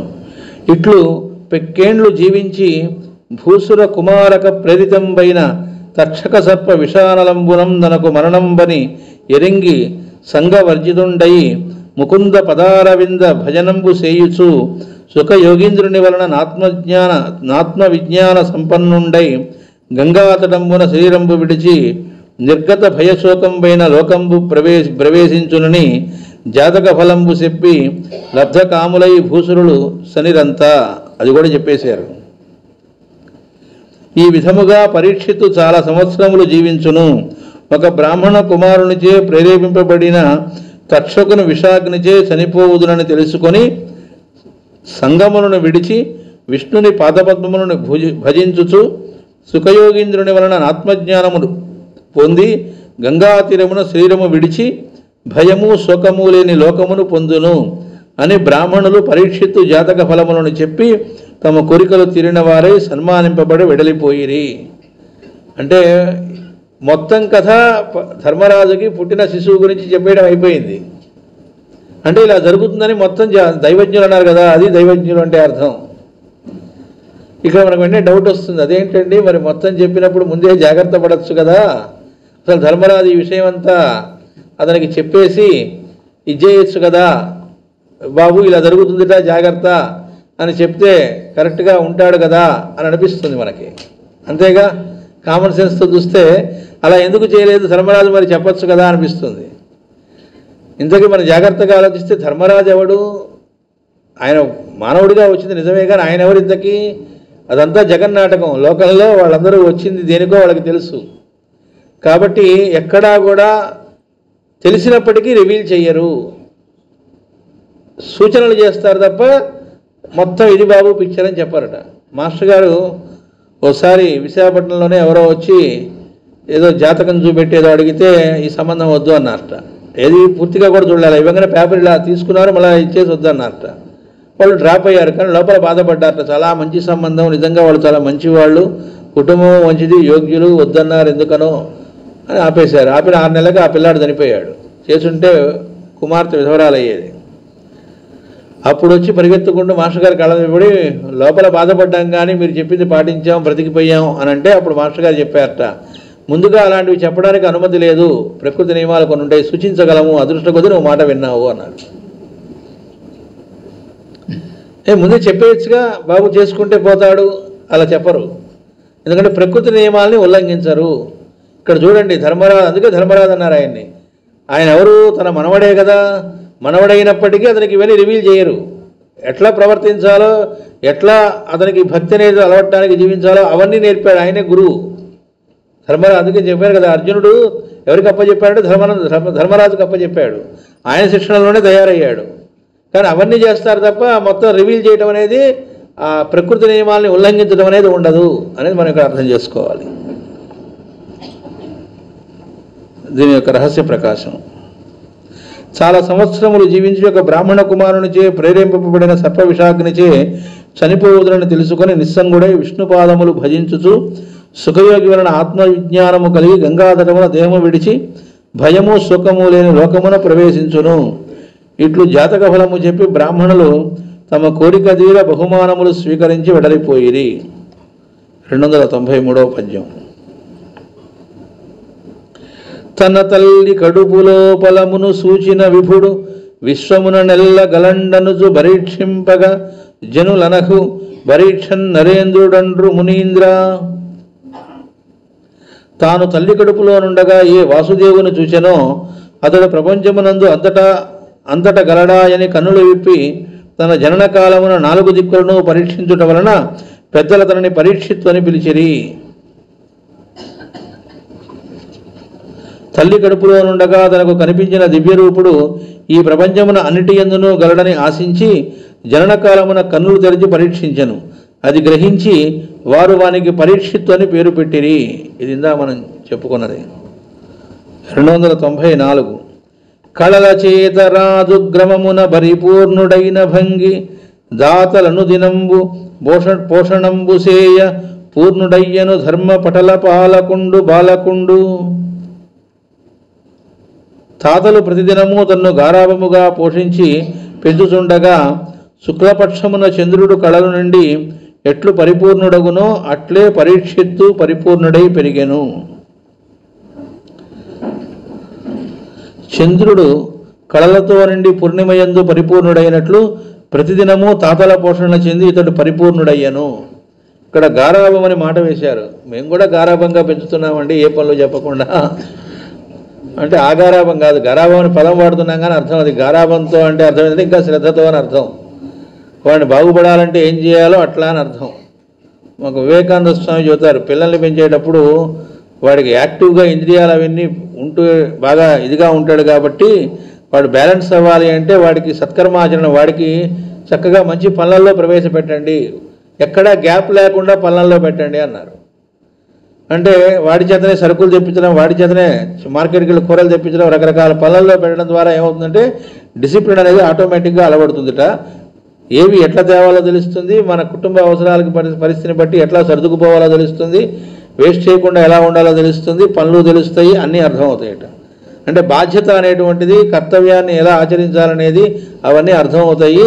అలా మొదట వెళ్ళేటప్పుడు తల్లిదండ్రులు బజారుకి వెళ్ళేటప్పుడు పక్కన తీసుకొని వెళ్ళండి అని చెప్పారు. ఇప్పుడు వీళ్ళే బజారుకి వెళ్ళరు, నొక్కితే ఇంటికి రావాలి ఆన్లైన్లో. వాడు దానిలో ఏం పెట్టించినా తర్వాత ఏడవడం తప్ప అయిపోయింది దాని సంగతి. ఇక కాబట్టి వీళ్ళకి బయటికి వెళ్ళడము అసలు విషయము కుటుంబ నేపథ్యం ఏమీ లేదు ఇప్పుడు. కాబట్టి ఏంటంటే వాళ్ళు చోటలుగా ఉన్నప్పుడు వీడు ఇంకా పెద్ద చోటగా తయారవుతాడు.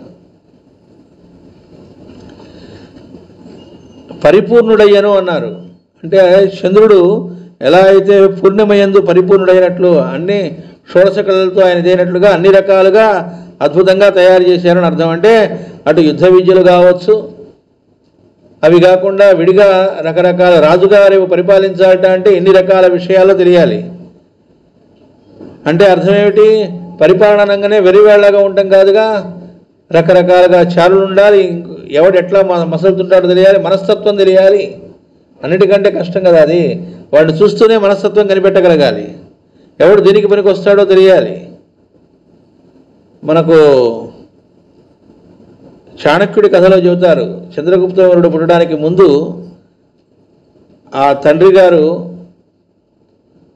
ఆ భార్య అనేటువంటి ఆవిడ వేరే వాళ్ళతో ఇదవుతూ బిడ్డల్ని కన్నదనే విషయం తెలుసుకొని బాధపడి తన రక్తంతో పంచుకు పుట్టినవాడే ఈ రాజ్యాన్ని చక్కగా పరిపాలించాలనే ఇదితో ఆయన సేవకురాల్లాగా ఈమె దగ్గర పెట్టినటువంటి ఆవిడ కూడా ఒక రాజకన్యే.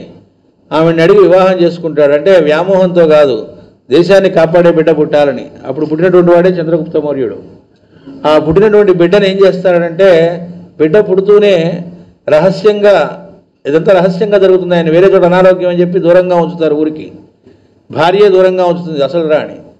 అక్కడ ఇంకొక ఆవిడ ఆయన వివాహం చేసుకోవడం, బిడ్డను కన్న తర్వాత అర్ధరాత్రి పూట ఒక రోజున అంతఃపురంలోకి రహస్య మార్గం గుండా తీసుకెళ్తాడు ఈ భార్యని. తీసుకెళ్ళి అక్కడి నుంచి ఒక బుక్ తీసి ఆ బుక్లో అన్ని చిత్రపటాలు ఉంటాయి గీసినవి. తన దగ్గర పనిచేసేటువంటి మంత్రులు, సేనాధిపతులు, రకరకాల కేడర్స్లో ఉన్న వాళ్ళందరి ఫోటోలు ఉంటాయి దానిలో.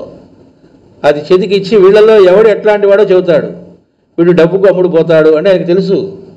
ఎవడు డబ్బుకు అమ్ముడు పోడు, ఎవడు డబ్బుకు అమ్ముడు పోతాడు, ఎవడు ప్రాణం పోయినా సరే రాజభక్తి కలిగి ఉంటాడు, ఆ వంశాల లక్షణాలు ఏమిటి మొత్తం చెప్పుకొస్తాడు. అదేంటంటే టోపీ పెట్టే బ్యాచ్ ఉంటే ఎందుకు పెట్టుకున్నాడు అంటే అందరూ పర్ఫెక్ట్ వాళ్ళే దొరకరు. పర్ఫెక్ట్ వాళ్ళంతా ఉంటే వీడి అడ్మినిస్ట్రేషన్ ఏముంది, ఎప్పుడు అన్ని రకాల వాళ్ళు ఉంటారు. అలాంటి వాళ్ళతో చేయించుకోవడమే రాజు అనేవాడి గొప్పతనం అక్కడ బయటపడుతుంది. కాబట్టి చెప్పి ఫ్యూచర్లో ఇదంతా నీకు ఈ ఫైల్ ఎందుకు ఇస్తున్నానంటే వీడు పెద్దవాడయ్యేదాకా నేను ఉండను, అయినా ఆయన చాలా ఏజ్లో పెద్దవాడు అప్పటికే. ఏదో రోజున ఇంకో చోటుకి తీసుకెళ్ళి గొప్ప నిధిని చూపెడతాడు. ఇది మామూలుగా అయితేట వాళ్ళ భార్యలకు చూపెట్టారట, రాజు మళ్ళీ తన కుమారుడికే చూపెడతాడట. పొరపాటును కూడా భార్యకి ఎప్పటికీ చెప్పట. అది ఎందుకు అంటే వీళ్ళు సొంతంగా వాడుకోవడానికి కాదు, రాజ్య రక్షణకు అవసరమైనప్పుడు, గొప్ప క్షామాలు వచ్చినప్పుడు, అవసరమైనప్పుడు వాడటానికి అవసరం నిధి అది. ఆ నిధి ఎందుకు చూపెట్టాడంటే నేను ఉండను కాబట్టి నీకు చూపెడుతున్నాను. ఇదంతా దేనికి అంటే రేపు రాజ్యం ఇతనికి కట్టబెట్టేట్టుగా కావాలంటే చాలా అమౌంట్ కూడా అవసరం అవుతుంది. ఎందుకంటే సైనికులు కావాలంటే జీతాలు ఇవ్వాలి కదా, కొత్త సైన్యం పుట్టించాలంటే సామాన్యం కాదుగా. వాటన్నిటికీ వీటిని వినియోగించడం కోసం నీకు ఈ నిధులు చూపెడుతున్నాను. అంతేకాకుండా ఈ ఫైల్ని ఆధారంగా చేసుకుని నువ్వు ఫ్యూచర్లో ఎవడేంటో తెలుసుకున్నావు కదా, డబ్బు కమ్ముడు పోయేవాడికి డబ్బులు ఇచ్చి వాడిని నువ్వు లైన్లో పెట్టుకోవాలి. వీళ్ళకి అవసరం లేదు, వీళ్ళు నా వాడని తెలిస్తే చాలు ఈ పిల్లవాడు అని లెటర్లు 2 రకాలు తయారు చేస్తాడు. ఇదిగో ఇక్కడ పుట్టుబసలు ఉన్నాయి, వీడు నా కుమారుడు, ఈ కారణాల వల్ల ఇలా చేసుకోవచ్చు, మొత్తం 2 రకాల లెటర్స్ తయారు చేసి ఒకటి భార్యకి అంటే ఇప్పుడు ఈ భార్యకి ఇచ్చి, ఇంకోటి ఆ పిల్లవాడిని అక్కడి నుంచి వేరే రాజ్యానికి పంపించేస్తాడు వాళ్ళ తాత దగ్గరికి. అక్కడ పెద్దవాడు అయ్యేదాకా నేర్పించమని అక్కడికి ఒక కాపీ పెడతాడు ఉంచమని చెప్పి. ఇంత చేసి వెళతాడు. ఇంతకు ఇదంతా చెప్పుకోవడంలో ఉద్దేశం ఏంటంటే ఆ రాజనేటువంటి వాడికి ఎవడేంటనేటువంటిది మొత్తం తెలియాలిట. అంటే ఆ తెలుసుకునేటువంటి కేపబిలిటీ దేనివల్ల వస్తుంది? స్కూల్లో వెళ్ళి మామూలుగా చదువుకుంటే వస్తుందా? ఆ వ్యవహార దక్షత. అందువల్ల పరిపూర్ణుడు అవ్వటం అంటే రాజనేవాడు సామాన్యం కాదు, అందరి గురించి తెలియాలి, అన్నీ తెలియాలి. శ్రీకృష్ణదేవరాయలు ఉన్నారు, ఆయన అద్భుతంగా జైత్రయాత్రలు చేసి సామ్రాజ్యాన్ని మామూలుగా విస్తరించాలి, అంటే యుద్ధ విద్యలో ఆరితేరినవాడు. మరి ఇంకో పక్కన ఆముక్త మాల్యద రాశాడు అంటే ఎంతటి మహాకవి. నిన్ననే చెబుతున్నారు, అక్కడ ఉండేటువంటి అష్టదిగ్గజాల్లో ఉన్న 8 మంది కూడా ఆయన ముందు సాటిరారట. ఆయన అంతటి మహాకవిట. కవులలో చూసుకుంటే ఆయన కవి సార్వభౌముడు, ఇంకో పక్కన చూసుకుంటే రాజుగా అది, ఇంకో పక్కన ఎన్ని దేవాలయాలు, ఎన్ని ఎక్కడెక్కడ ఎలా కట్టడం జరిగింది ఆయన ద్వారా. ఈ వర్క్స్ అన్ని ఎప్పుడు చేయించాడు? ఇన్ని రకాలుగా ఆయన తయారయ్యాడంటే ఎట్లా తయారవ్వగలిగాడు? పరిపూర్ణుడు అవ్వడం అంటే సామాన్యం కాదు. మాస్టర్ గారు జగదాచార్యుడు అని చెప్పారు ఆ గ్రంథంలో. మనకు ఆముక్తమాల్యలో యోగం అనేటువంటి దాన్ని పారం మొత్తం ఎలాంటిది అనేటువంటిది మొత్తం ఆయన కాండిక్యుడు కేసి ధ్వజుడు యొక్క సంభాషణ రూపంలో మొత్తం మనకి ఇవ్వడం జరిగింది. అంటే అటు యోగ విద్యలోను, అంటే ఆధ్యాత్మికంగా చూసుకున్నా, లేదా అడ్మినిస్ట్రేషన్లో చూసుకున్నా, సాహిత్యంలో చూసుకున్నా, కళల్లో చూసుకున్నా, ఇంకా కవులు వాళ్ళ వరకే కాదు, వేరే ఇంకెవరు నాట్యంలో వచ్చారు, వాటిల్లో ఆయన బాగా గొప్ప ఎక్స్పర్ట్. అది ఏంటనేది దానంతా తెలిసినటువంటి వాడని అర్థం. ఇప్పుడు అలా అనేక రకాల విద్యలు కాదు, వాడు ఒక విద్యలో కూడా పరిపూర్ణుడు కావట్లే, అనేక రకాల రంగాలు తయారవడం ఎక్కడ జరుగుతోంది? కాబట్టి ఇక్కడ పరీక్షితుని గారాభము చేస్తూ అంటే చాలా చక్కగా ఎలా పెంచితే వాడు కరెక్ట్ లైన్లో రేపు సుఖవంతంగా హాయిగా బతకగలడో, ఆత్మహత్యలు చేసుకోకుండా, విడాకులు తీసుకోకుండా, వాడి కాళ్ళ మీద వాడు హాయిగా బ్రతుకుతూ తను బ్రతకడం కాదు నలుగురిని బ్రతికించడానికి ఆశ్రయం అయ్యేవాడుగా అవ్వాలి రాదనేవాడు. ఎట్టగొట్ట వీడు బ్రతికాడండి అనేది కాదుగా, తాను బ్రతకడం కాదు నలుగురిని బ్రతకనిచ్చేవాడుగా తయారవ్వాలి రాదనేవాడు. అట్లా పరీక్షితు పరిపూర్ణుడయ్యాడు, తాతల పోషణ చెంది. అంటే వాడు కూడా సామాన్యులు కాదు కదా, కాబట్టి వాళ్ళ వల్ల ఇతను కూడా అట్లా తయారయ్యాడు అని.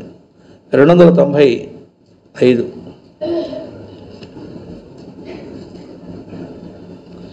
మరియు ధర్మనందనుండు 295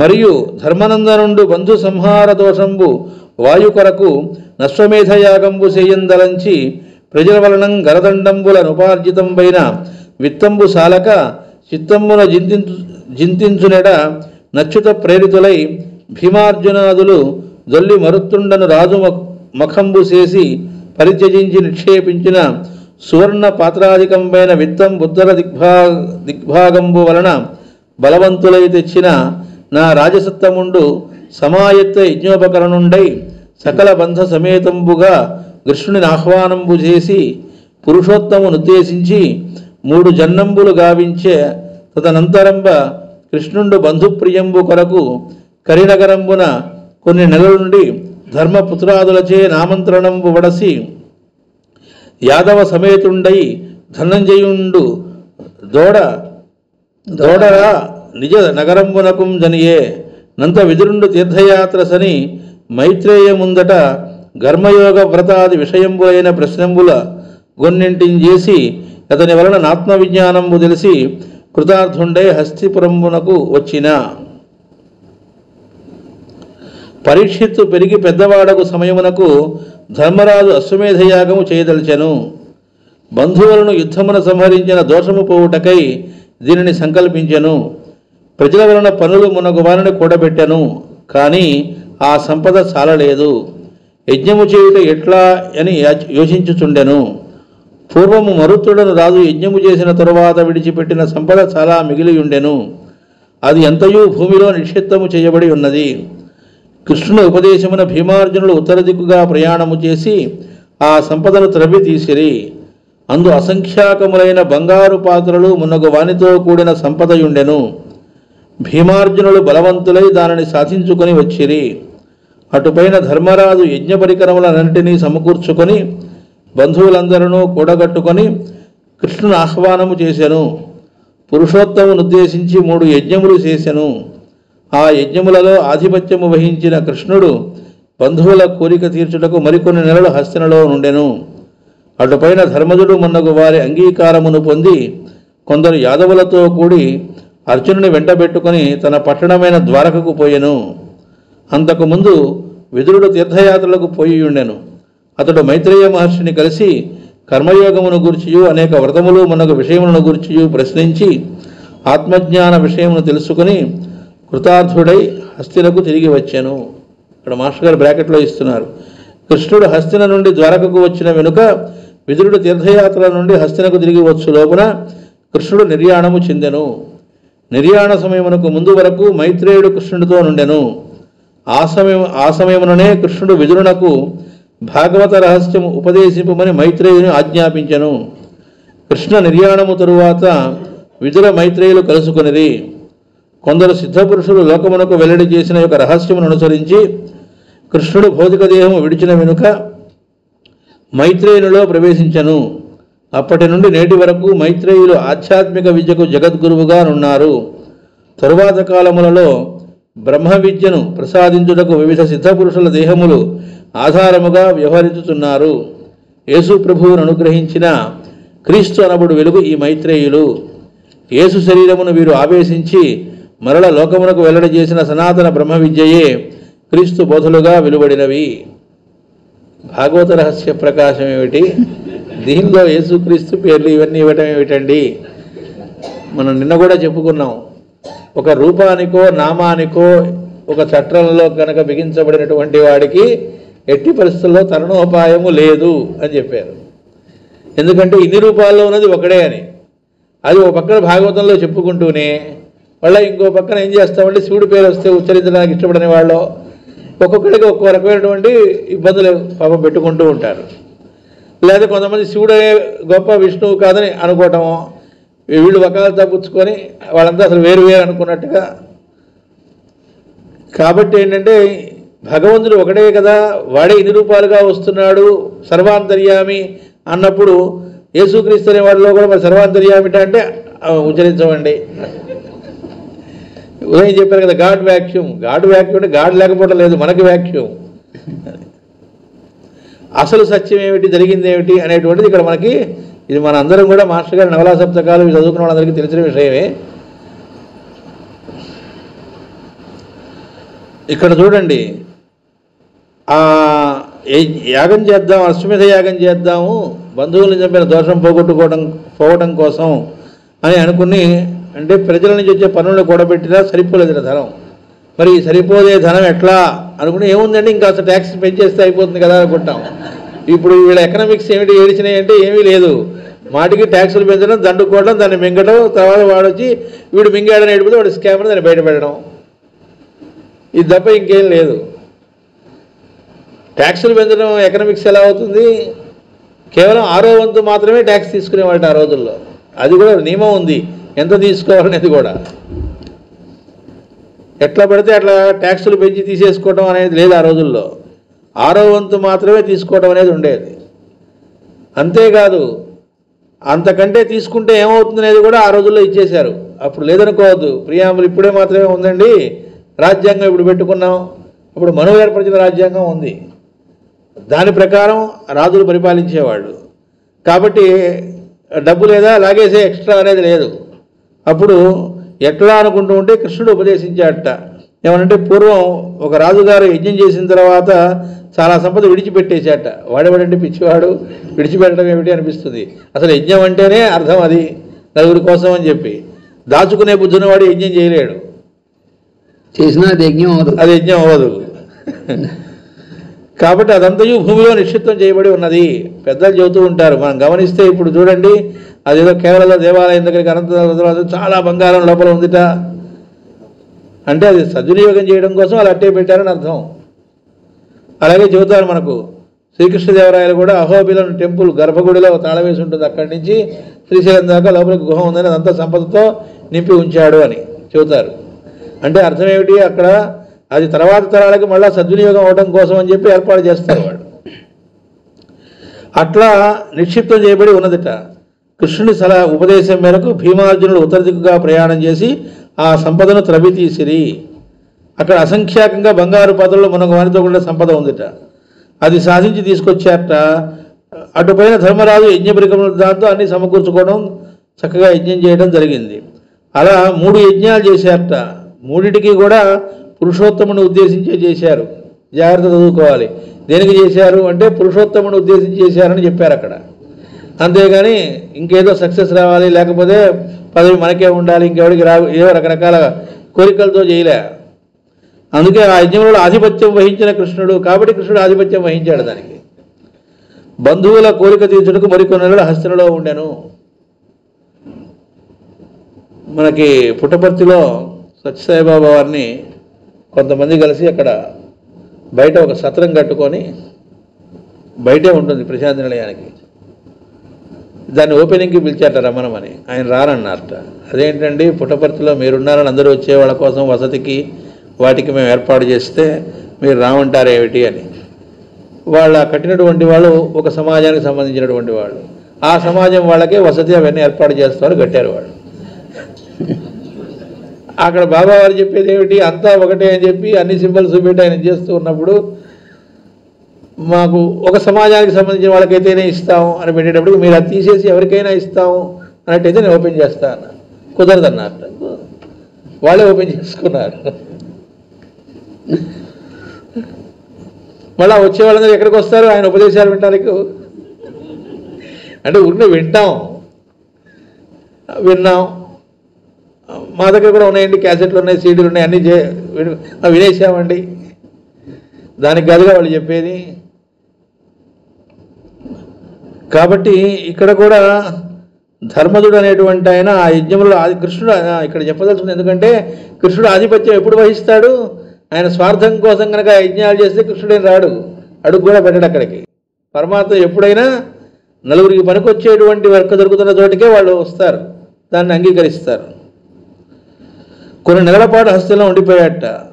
అటుపైన ధర్మజుడు మున్నగు వారి అంగీకారమును పొంది, నిన్న కూడా చెప్పుకున్నాం ధర్మజుడు అంగీకారం తీసుకున్నాడు అని, చక్రవర్తి కాబట్టి మళ్ళీ అంగీకారమును పొంది కొందరు యాదవులతో కూడా అర్జునుడు కూడా వెంట పెట్టుకొని ద్వారకి వెళ్ళాట. అయితే అంతకుముందు విదురుడు తీర్థయాత్రలకు పోయి ఉండెను. మహాభారత యుద్ధానికంటే ముందే విదురుడు తీర్థయాత్రలకు బయలుదేరి వెళ్ళిపోతాడు. మాస్టర్ గారు తమాషగా చెబుతారు, ఉద్యోగాన్ని ఊడగొట్టించాడు కృష్ణుడు అంటారు. ఎందుకంటే విదురా చెప్పు అంటాడు. ఈయన రాయబారానికి వచ్చినప్పుడు చెప్పిన మాట వాడు వినప్పుడు, విదురా ఏంటో చెప్పు, ధర్మం ఏంటో చెప్పు అంటే విదురుడు చెబుతాడు. చెప్పాడు, ఒళ్ళు మండింది. దుర్యోధనుడు చచ్చాడు, తిట్టాడు, తట్టుకోలేకపోయాడు. వెంటనే ఆ కిరీటం తీసి అక్కడ పెట్టాడంటే ఆ పదవిని వదిలిపెట్టాడు అని అర్థం. అప్పుడు బల్బు వెలిగిందట. మాస్టర్ గారు అక్కడ చెబుతారు ఏమిటి అంటే, విదురుడు అప్పటిదాకా చెప్పిన ఎన్నో ఉపదేశాలు సలహాలు ఇచ్చాట మంత్రిగా ఉండి, జాగ్రత్తగా ఆయన ఒకసారి ఆలోచించుకుంటే ఒక్కటి కూడా పాటించలేదట. ఇంకెందుకు ఆ పోస్టులో ఉండడం, అది ఆయనకి వెలగలే. అది వాడికి మండి అది చేస్తే కానీ ఈయన బోట్ట, ఈయనంతా ఈయన బోడు కాబట్టి అలా చేసి ఉద్యోగం ఊడగొట్టాట, జ్ఞానోదయం కలిగించడానికి, అతనికి మేలు చేయడం కోసం. కాబట్టి విదురుడు తీర్థయాత్రలకు బయలుదేరి వెళ్ళిపోయాడు. ఎందుకంటే అప్పుడే కనుక అతను అక్కడ ఉన్నట్టయితే భీష్ముడిలాగా ఆయన ఇరుక్కుని ఉండేవాడు. అప్పుడు ఆ భీష్ముడు ఏమైపోయాడో ఈయన కూడా విదురుడు కూడా అయిపోవాల్సి వస్తుంది. అది తప్పించాడు కృష్ణుడు. ఆయన యాత్రలకు వెళ్ళాడు. ఈ లోపల మహాభారత యుద్ధం జరిగింది, దానిలో అందరూ పోయారు. ఇప్పుడు ఆ తర్వాత మళ్ళీ పరీక్షిత్తు పుట్టడం కూడా జరిగింది. ఆ తర్వాత అశ్వమేధ పరీక్షిత్తు కూడా పెద్దవాడు అవుతున్నాడు. ఈ లోపల మళ్ళీ అశ్వమేధ గారు ఆయన చేస్తున్నాడు. ఇదంతా ఆయన తీర్థయాత్రలో ఉన్నాడు. ఈ మధ్యలో ఆ తర్వాత ఎప్పుడో కృష్ణుడు ఆయన దేహత్యాగం చేశాడు. చేసే ముందు మన పురుషమేధంలో చెప్పుకుంటున్నాం, ఉద్ధవుడికి మైత్రేయుడికి ఆయన ఉపదేశం చేయటం. ఈ బ్రహ్మ విద్యా ఉపదేశం నేను ఏదైతే మీకు చేశానో మైత్రేయుడికి చెబుతాడు, ఇది నేను విదురుడికి చెప్పవలసిన తర్వాత అని. ఆ తర్వాత విదురుడు మైత్రేయుడిని కలుసుకోవడం, కృష్ణ నిర్యాణం గురించి తెలుసుకోవడం, అక్కడి నుంచి ఆయన ఏమి ఇచ్చాడో ఆ ఉపదేశం దాన్ని పొందడం జరిగింది అనేది ఇక్కడ ఇచ్చారు మనకు.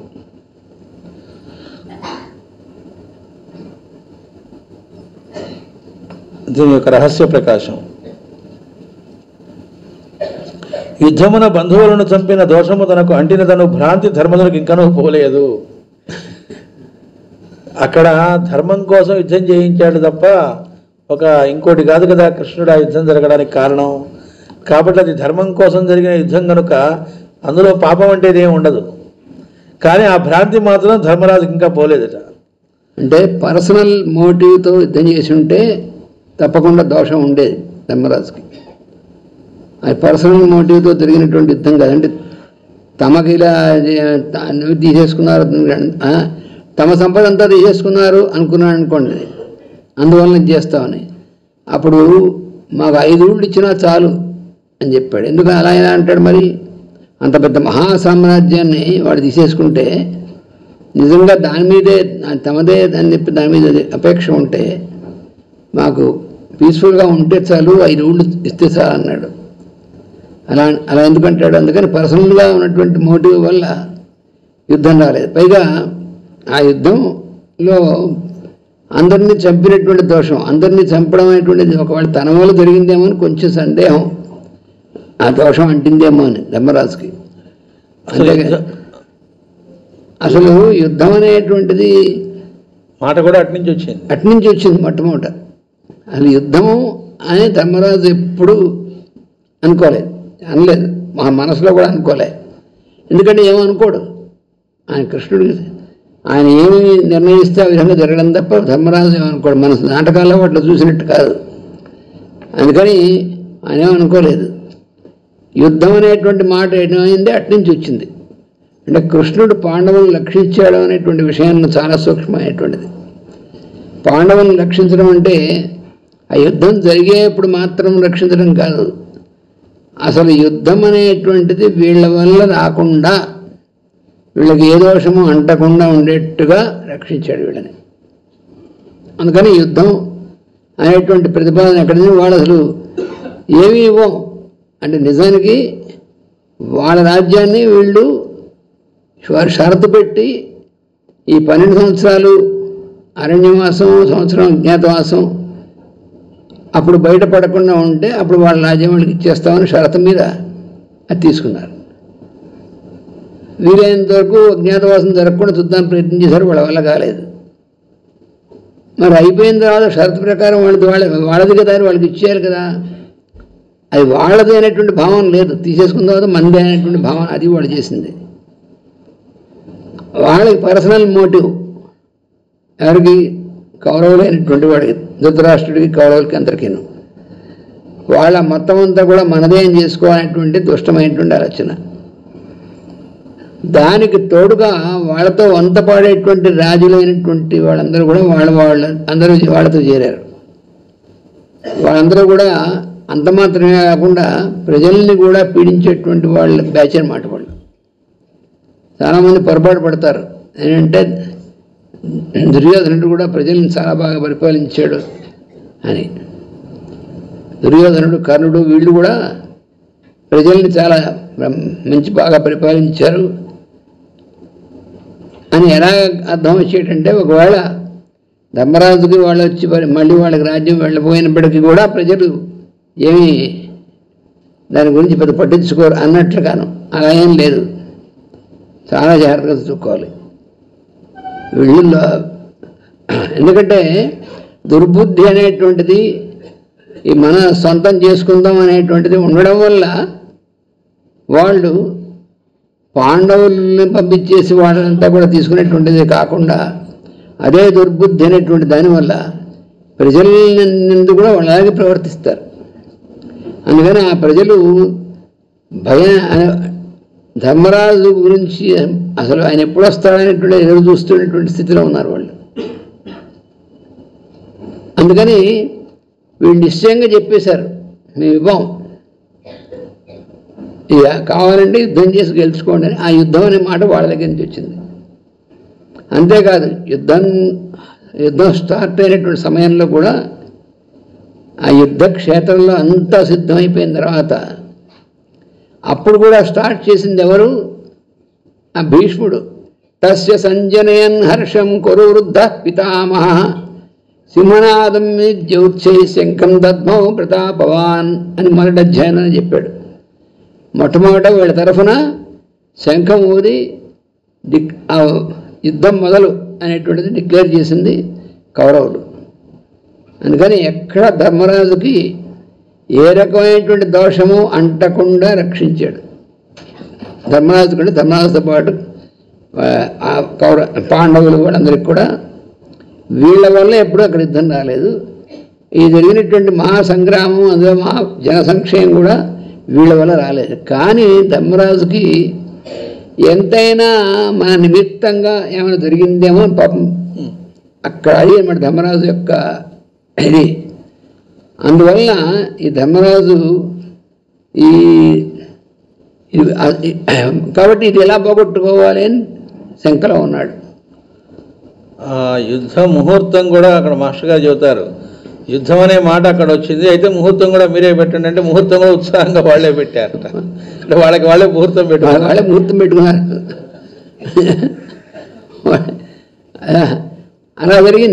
అలా జరిగినటువంటి దాన్ని ఈ ధర్మరాజు ఏంటంటే పాపం చాలా సున్నితమైనటువంటి హృదయం కలవాడు. అసలు మాస్టర్ గారు చెబుతారు, ఇందాక చెప్పినట్టుగా ఉపప్లావ్యం అనే ప్రదేశానికి చేరుతారు వీళ్ళు. ఆ 13 అజ్ఞాతవాసం కూడా అయిన తర్వాత, అవుట్స్కట్స్ అన్నమాట, హస్తినకి చేరిన తర్వాత ఒక బ్రాహ్మణుని పంపించారట, అయ్యా వాళ్ళు వచ్చారు అని చెప్పడానికి. అని మాస్టర్ గారు హాస్యంగా చెబుతారు, మనం ఊరు వెళుతున్నట్టు అనుకోకుండా ఊరు వెళ్ళాల్సి వచ్చిందిట. మన ఇంట్లో బంగారం ఏదో ఉందిట, అది మరోజు బ్యాంక్ లాకర్లో పెట్టడానికి వీల్లేదు, ఊరు వెళ్తున్నాం. అందుకని తెలిసిన బంధువుల ఇంటికో ఎవరింటికో తెలిసిన వాళ్ళ ఇంటికో వెళ్ళి, ఇదిగో ఈ బంగారం మీ దగ్గర అట్టే పెట్టండి, మేము ఊరి నుంచి వచ్చేదాకా ఇచ్చారట. ఊరి నుంచి మళ్ళీ కొన్నాళ్ళకి వచ్చారట. వచ్చిన 2వ రోజు 3వ రోజు వాళ్ళ ఇంటికి వెళ్ళారట. పెళ్ళికి వెళుతూ మీ ఇంటికి వచ్చాము అని. అంటే నగలిస్తే వేసుకొని వెళ్తామని అర్థం అంట. అలా మంచిది అని చెప్పి అనుకోండి, దాని మాట ఎత్తట్లేదు అనుకోండి. అట్లా మంచిది అన్నట్ట ధృతరాష్ట్రుడు వీళ్ళంతా, ఏది ఆ బ్రాహ్మణుడితో. వాళ్ళు వచ్చిన తర్వాత ఏమన్నారంటే మంచిది అన్నారండి, వచ్చారంటే వెరీ గుడ్ అన్నారు. అప్పుడు ఈయన ఏం చేశారట ధృతరాష్ట్రుడు, సంజయుడు అనేవాడిని పంపించారట. మాస్టర్ గారు సరస్వజాతీయంలో చెబుతారు, సంజయుడిని పిలిచి నువ్వు వెళ్ళి వాళ్ళు రాజ్యం అడగకుండా ఉండేట్లుగా మాట్లాడిరా అన్నట్ట. ఆయన అన్నట్ట, అదేంటి పాయింట్ లేకుండా లాయర్ కట్టివాడంటే ఎట్లా, కేసైనా గెలుస్తాం, వాళ్ళ రాజ్యం వాళ్ళకి ఇవ్వాల్సి ఉంది మాట అది. ఇప్పుడు నన్ను అడిగి వాళ్ళు రాజ్యం అడగకుండా నువ్వు మేనేజ్ చేసినా మాట్లాడమంటే ఎట్లా, కానీ వెళ్ళమన్నావు కాబట్టి నేను నీ ఉద్యోగిని కాబట్టి నువ్వు చెప్పినట్టుగా వెళతాను, కానీ నీ బదులు నేను తిట్లు తిని వస్తానంటాడు. ముందే చెబుతాడు ఆ మాట. తీరా అక్కడికి వెళ్ళిన తర్వాత అసలు వెళుతూనే మాస్టర్ గారు అక్కడ చెబుతారు, వాళ్ళు సంజయుడు వచ్చాడని లోపలికి పిలిపించారట. చక్కగా వాళ్ళతో కలిసి భోజనం పెడుతున్నారట. చిన్నప్పుడు విశేషాలు, అర్జునుడి క్లాస్మేట్ సంజయుడు. నేను ఇట్లా వచ్చానంటే, వచ్చావులే సరే దేనికోసం వచ్చావు తర్వాత సంగతి, నువ్వు మా అర్జునుడి క్లాస్మేట్వి, నువ్వు వచ్చావుట అంటే పిలిచావని చెప్పి బాగా ప్రేమతో పెడుతూ ఉంటే లోపల గదగద ఉడుకుతున్నట్ట. వీళ్ళతో రేపు మాట్లాడాలి.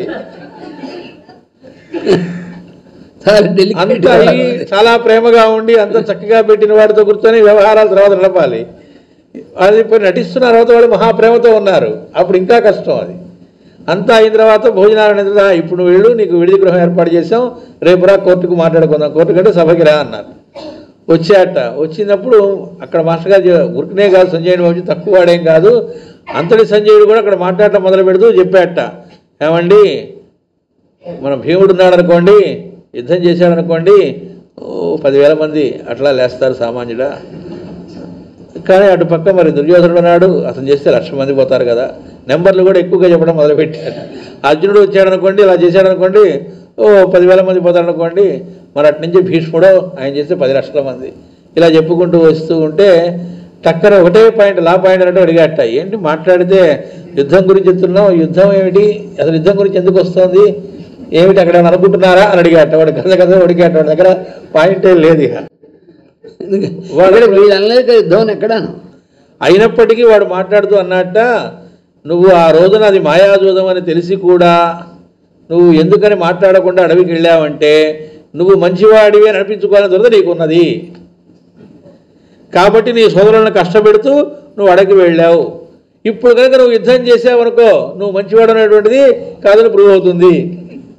నువ్వు మంచివాడు అనిపించుకోవాలనుకుంటే ఎట్లాగా అడవుల్లో ఉంటావు, అలవాటు పడ్డావు కదా, కంటిన్యూగా, వాడే తక్కువవాడు కాదు అని మాట్లాడేట మాస్టర్ గారు చెబుతారు. సో ఇంత ఎవరు పరాయి వాళ్ళు అని కూడా మీరు వచ్చారంటే మీ నాన్నగారికి చాలా సంతోషం అయింది అంటాడు. అనగానే ఆయనకి తెలుసు కదా మీకు ఆయనకి బిడ్డలంటే ఎంతో ఇష్టం అంటాడు. అనగా ధర్మరాజు అంటాడు, బిడ్డలంటే ఇష్టం అన్నా 100 మంది బిడ్డలా 105 మంది బిడ్డలా అంటాడు.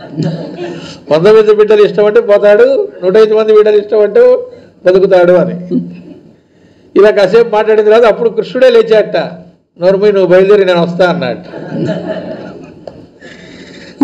వాడు వచ్చి ఇక్కడికి వచ్చేటప్పటికి రాత్రి అయిందిట, వీడికి నిద్ర పట్టట్లేదట, ఏది నిద్ర మాత్రం వేసుకుని నిద్ర పట్టట్లేదట, టెన్షన్తో ఉన్నాడు, వాడు ఏం చెప్తాడో అని. వచ్చాట, ఏంటి మ్యాటర్ అన్నట్ట, నా ఒళ్ళు ఊనమైంది రేపు మాట్లాడతానని వెళ్ళిపోయాట వాడు. మ్యాటర్ ఏవి ఇంకా టెన్షన్ పెరిగిపోయింది రాత్రి.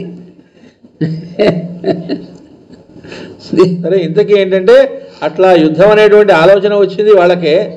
శ్రీకృష్ణుడు వెళ్ళినప్పుడు కృష్ణుడు కూడా వెళ్ళేటప్పుడు అడుగుతాడు, సరే నా ప్రయత్నం నేను చేస్తా, ఓకే. వాళ్ళు కాదంటే ఏంటి సంగతిని అడిగాట. అంటే కాదంటే యుద్ధమేగా, వీళ్ళు నసిగాట.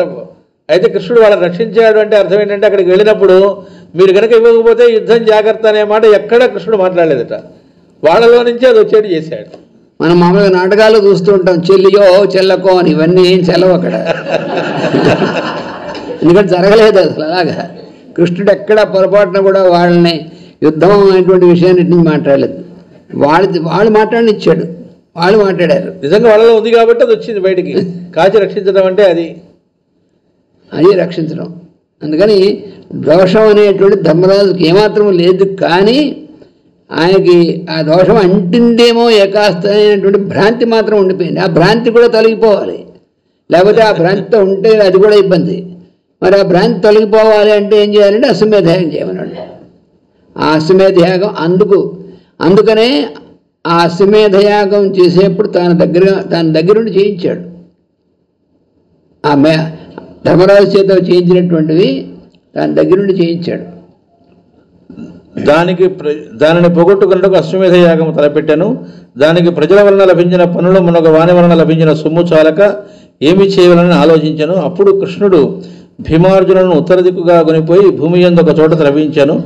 అందు బంగారు కుండలలో నింపిన బంగారు నాణములు అపారముగా లభించినవి. పూర్వము మరుత్వను రాజు యజ్ఞము చేసినప్పుడు దాన దక్షిణలు చేయగా మిగిలిన ధనమును స్వీకరించుటకు ఇష్టము లేక పాతిపెట్టించనని ఆ ధనమును గురించి కృష్ణుడు వివరించాను. అంటే యజ్ఞానికే ఒక అమౌంట్ పెట్టుకున్నాడు, అదంతా దాన ధర్మాలు అన్నీ చేసినా కూడా మిగిలింది. దాన్ని మళ్ళా దానికనుకున్న దాన్ని మళ్ళీ వెనక్కి తీసుకోవడం ఇష్టం లేక అక్కడే పాతిపెట్టి ఉంచాడు. ఇక్కడ ఈ సందర్భంలో శివరాత్రికి ఓసారి మాస్టర్ గారు చక్కగా అద్భుతంగా శివరాత్రి అంతా అయిపోయిన తర్వాత కార్యక్రమం బాగా నడిచి అభిషేకం అంతా కార్యకర్తలు ఇద్దరు వచ్చి, ఏమండి ఇంత ఖర్చు అయింది అంటే, ఎవరో ఒకళ్ళ కార్యక్రమం అంటే అమౌంట్ ఇస్తారు కదా, ఇదిగోండి ఈ డబ్బు మిగిల్చాం అన్నారట. అంటే అబ్బో అని మెచ్చుకుంటారు అనుకున్నారట వాళ్ళు. అంటే దీంతో ఏం చేయమంటారు అన్నారట. అంటే ఓ చెంబు కొనండి అన్నారట. ఎందుకు అంటే దానిలో ఇది వేయండి, తర్వాత పిల్లల్ని కూడా పెడుతుందేమో. శుభమాని వాళ్ళు ఏదో చక్కగా కార్యక్రమానికి ఇస్తారని వైభోగంగా చక్కగా చేయక దానిలో మిగుల్చడం ఏమిటి కాబట్టి ఏంటంటే అప్పుడు యజ్ఞం అవుతుంది. దానికోసం యజ్ఞం తీస్తే యజ్ఞం అవుతుంది, కానీ దాంట్లో మనం కాస్త తీస్తే యజ్ఞం అవుతుంది.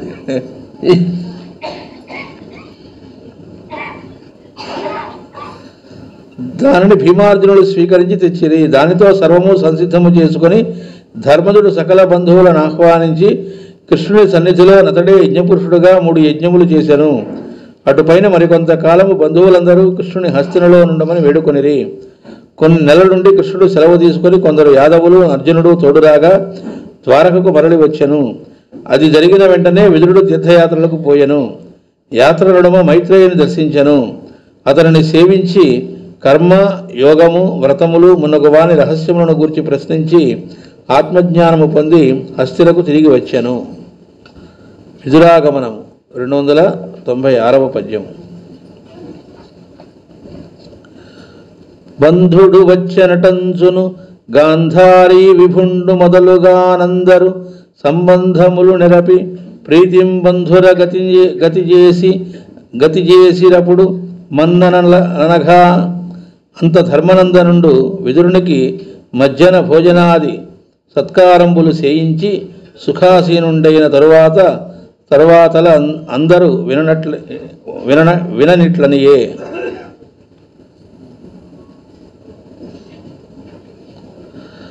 విదురుడు తీర్థయాత్రల నుండి తిరిగి రాగా బంధువు వచ్చినని సంబరపడి ధృతరాష్ట్రుడు మొదలగు వారందరూ గౌరవించి పూజించిరి. ధర్మరాజు విదురునకు స్నాన భోజనాది సత్కారములు ఏర్పరిచి అందరూ చేర్చి సుఖముగా కూర్చుండబెట్టి విదురుని ఇట్లని ప్రశ్నించెను. పద్యం కూడా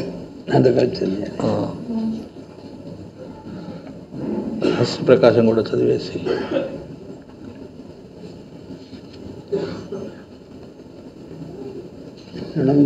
పద్యం కూడా కలిపి చదివేస్తుంది. 298వ పద్యం కూడా చూద్దాం.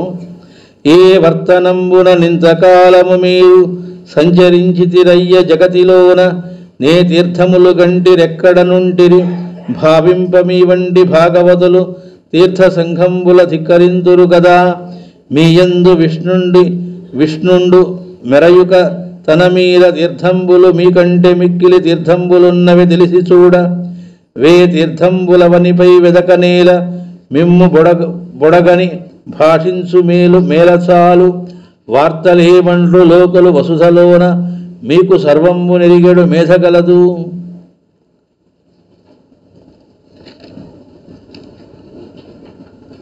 మీరింతకాలము ఏమి చేయిచు సంచరించిరి, ఏ పుణ్యతీర్థములు చూచిరి, ఎక్కడ నుండిరి, మీ వంటి భాగవతులు పుణ్యతీర్థముల కన్నా మించిన వారు. మీ యందు విష్ణువు తేజస్సు గలదు గనక మీరే తీర్థములు. మేము మిమ్ము దర్శించి సంభాషింపగా వేరుగా తీర్థములను వెతికికొన పోవనేలా తమరు సర్వజ్ఞులు. రాజ్యమున లోకులేమనుకొనుచున్నారు, వార్తలేమి. ఈ యొక్క రహస్య ప్రకాశం. తీర్థయాత్రలకు పోయిన చుట్టము తిరిగి వచ్చిన విదురుని ఆహ్వానించి ధృతరాష్ట్రాదులు సత్కరించిరి. భోజనాది సత్కారములైన వెనుక విదురుని చుట్టూను అందరూ చేరిరి. ధర్మరాజు ఇట్లు ప్రశ్నించెను. ఇంతకాలము మీరు ఎందు సంచరించిరి, ఏ తీర్థములు దర్శించిరి, ఎందుండిరి? మీ ఎందు విష్ణుడున్నాడు గనుక భాగవతులైన మీరే సకల పుణ్యతీర్థములను. మిమ్ము చూచి సంభాషించిన మాకు ఇతర తీర్థముల సేవించుటేలా. ఇంకనూ వార్తలేమి, లోకులేమనుకొనుచున్నారు, మీరు సర్వజ్ఞులు. ఇందులో మీరే సకల పుణ్యతీర్థములను అన్నాడు. ఇక్కడ మాస్టర్ గారు పెద్దలు చెబుతారు, పుణ్యతీర్థములలో మనం స్నానం ఆచరించి పవిత్రులం అవుతూ ఉంటాంట. ఈ పవిత్రత మనకు చేకూరి మనమన్నీ కూడా అక్కడ క్షేత్రాల్లో అండగడుతూ వస్తామని చెప్తారు. ఆ పుణ్య తీర్థాలు మరి అవి పవిత్రం కావాలిగా, అవి ఎదురు చూస్తూ ఉంటాయట. ఎవరి కోసము అంటే మహాత్ముల కోసం చూస్తూ ఉంటాయట. ఇంకా వాళ్ళు స్నానం ఆచరిస్తే ఆ పుణ్యతీర్థములు పవిత్రం అవుతాయట. అలాంటి వాడు ఈ విదురుడు అని చెప్పి ఇక్కడ ధర్మరాజు చెబుతూ ఉన్నాడు.